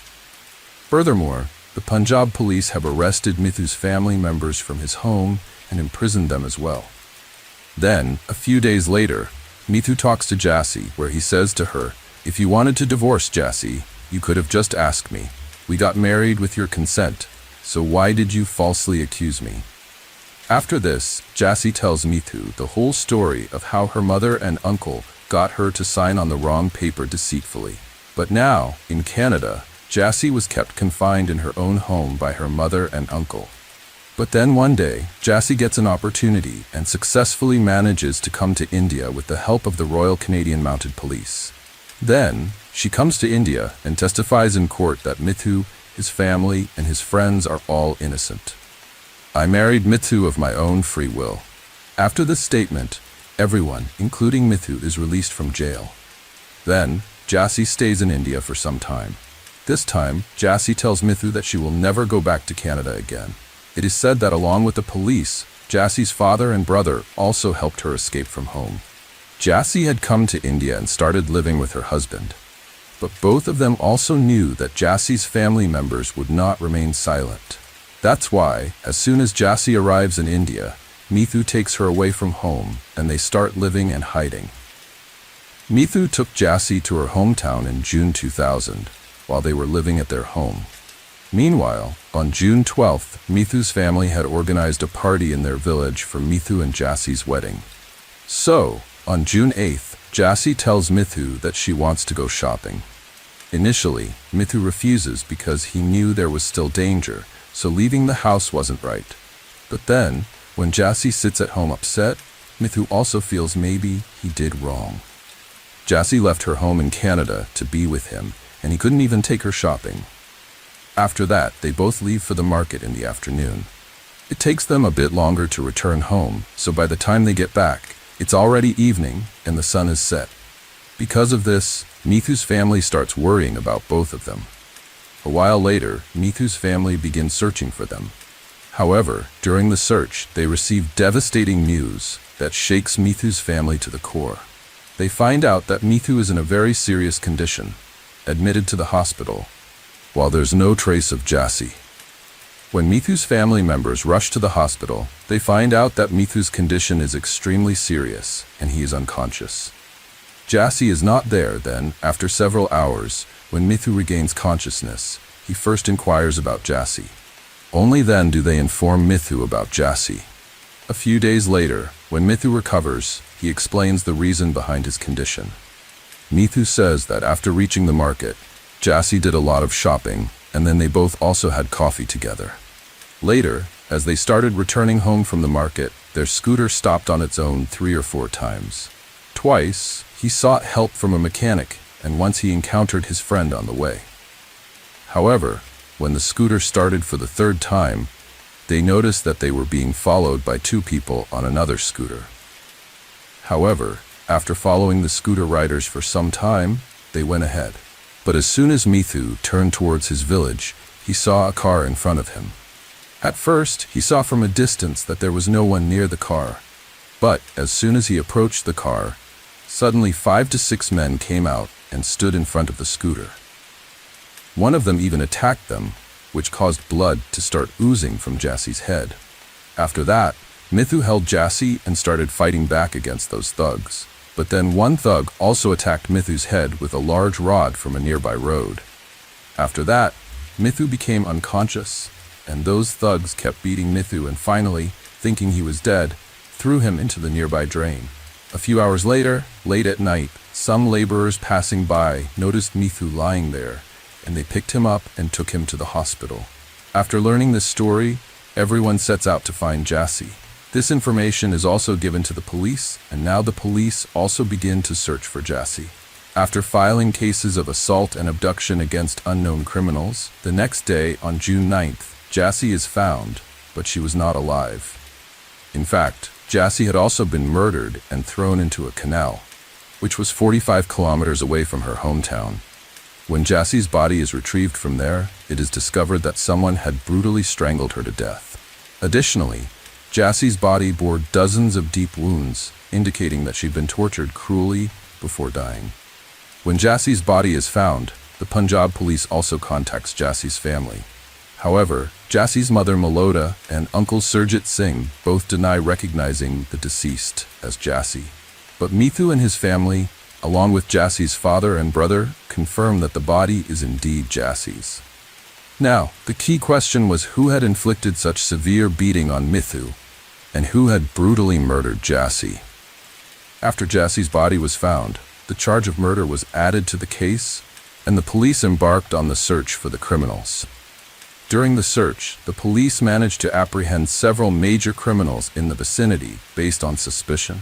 The police were so alert because although Jassie was Mithu's wife, she was actually a Canadian citizen. In the case of Jassie's death, suspicions quickly arose among certain individuals, and the police soon discovered who was involved in Jassie's murder. When the police rigorously interrogated these individuals, some criminals confessed to having committed Jassie's murder themselves and admitted to brutally beating Mithu as well. However, the question remains, who instigated all of this? During the investigation, when the names of certain individuals come up, nobody trusts anyone. Anil Kumar, a gangster involved in this incident, implicates Inspector Jinder Singh of the Punjab police, claiming that he had given him a contract to kill Mithu a few days earlier. Now the police immediately start searching for Inspector Jinder Singh and manage to arrest him shortly after. When questioned by the police, Jinder Singh explains that he carried out the murder because he received a phone call from Dharan Singh, Jassie's other uncle who resides in Punjab. Dharan Singh promised him a group of 3 lakhs to kill Mithu. Now the police ask Anil Kumar why he killed Jassie when he was given the contract to kill Mithu. Upon revealing the truth, Anil Kumar and his accomplice leave everyone astonished. Anil Kumar explains that after beating Mithu, they thought he was dead, so they threw him into the nearby drain.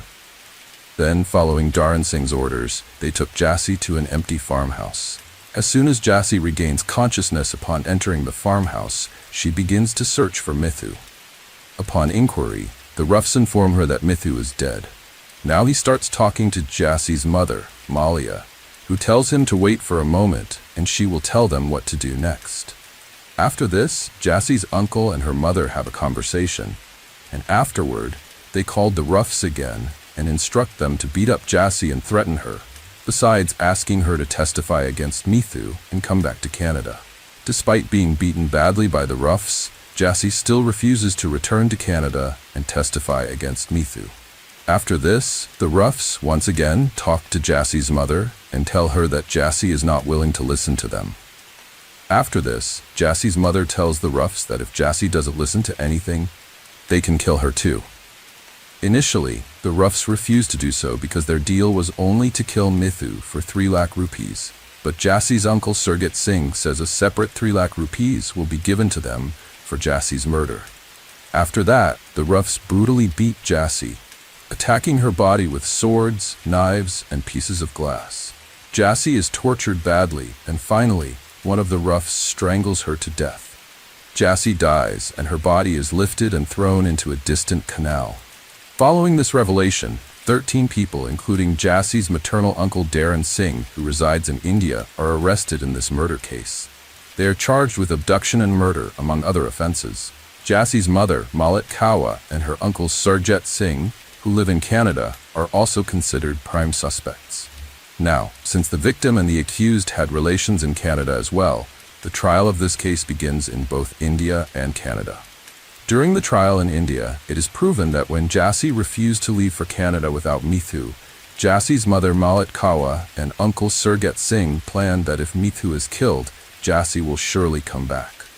After this, Sarjit Singh contacts his brother Darren Singh in India and assigns him the task of getting Mithu killed. Afterward, he contacts Inspector Jinder Singh of the Punjab Police and seeks his assistance in this matter. Following this, Inspector Jinder Singh arranges a meeting between Darren Singh and a contract killer named Anil Verma. Subsequently, Anil, along with his gang, executes this incident. After a lengthy trial on October 21st, 2005, the Sangro court sentences 11 out of 12 people as guilty. Among the convicted individuals are Jassy's other maternal uncle Darren Singh, Police Inspector Joyna Singh, and contract killer Anil Verma. However, as time progresses, these individuals challenge the verdict of the lower court in the Punjab and Haryana High Court, where almost all the accused are granted bail one by one. In the end, only Jassy's other maternal uncle Darren Singh, Inspector Jinder Singh, and contract killer Anil Kumar are deemed guilty and sentenced to imprisonment. However, all the convicted individuals challenge this decision of the High Court in the Supreme Court. Subsequently, proceedings begin here as well, and on April 16, 2015, Darren Singh is acquitted and discharged. However, the rest of the defendants do not receive relief from here, and their sentence remains upheld. Apart from this, before delving into what happens in the courts of Canada, let's take a step back in the case. Due to being severely injured in the attack, Mithu remains hospitalized for a long time. While staying in the hospital, Jassy's final rites are also performed. However, as soon as Mithu recovers and returns home from the hospital, a series of 7 cases are filed against him, one after another. There were some cases of illegal weapon possession with allegations of drug selling against Mithu, and pressure is also built by the police and Jassy's relatives to retract his statement and end the case. However, Mithu doesn't yield to anyone's persuasion and continues with the case. Meanwhile, in 2004, a woman accused Mithu of rape. Upon these allegations, Mithu is immediately arrested and sentenced to Lana Central Jail. Mithu stays in this jail for the next 4 years, but after 4 years, it is proven in court that the woman who accused Mithu of rape had connections with Jassy's maternal family, and she falsely accused Mithu for money. After this revelation, Mithu is released from jail after serving 4 years. However, despite this, there were still some cases pending against Mithu, and he continued to have dealings with the jail during this time.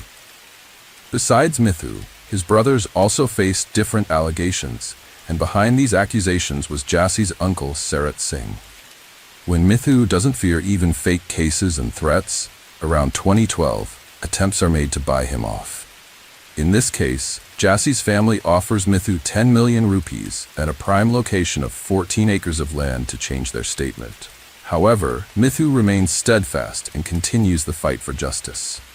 Malik Kaur and Sarjit Singh, the main suspects residing in Canada, were extradited to India for the trial of Jassy's murder case, which began on January 6, 2012 in Canada. The police in Maple Ridge arrested Jassy's mother, Malik Kaur, and her uncle Sarjit Singh for conspiring against Jassy and arranging her murder. After 2 years, on September 9, 2014, the Supreme Court of British Columbia approves their extradition to India. Both suspects then appeal to the Supreme Court of Canada, which stays the lower court's decision and starts a new trial. On September 8, 2017, the Supreme Court of Canada orders Malik Kaur and Sarjit Singh to be sent back to India to face the charges. After the decision of the Supreme Court of Canada, 3 police officers from Punjab immediately depart for Canada to take the accused into custody. However, in the meantime, the accused once again file a petition for review against the court's decision. As a result, the Punjab police have to return empty-handed. Although the review petition provided temporary relief for a few months, finally, on December 11, 2018, the Supreme Court of Canada rejects the review petition, leading to their definitive extradition to India. After the completion of legal formalities, both accused were repatriated to India by Canadian authorities.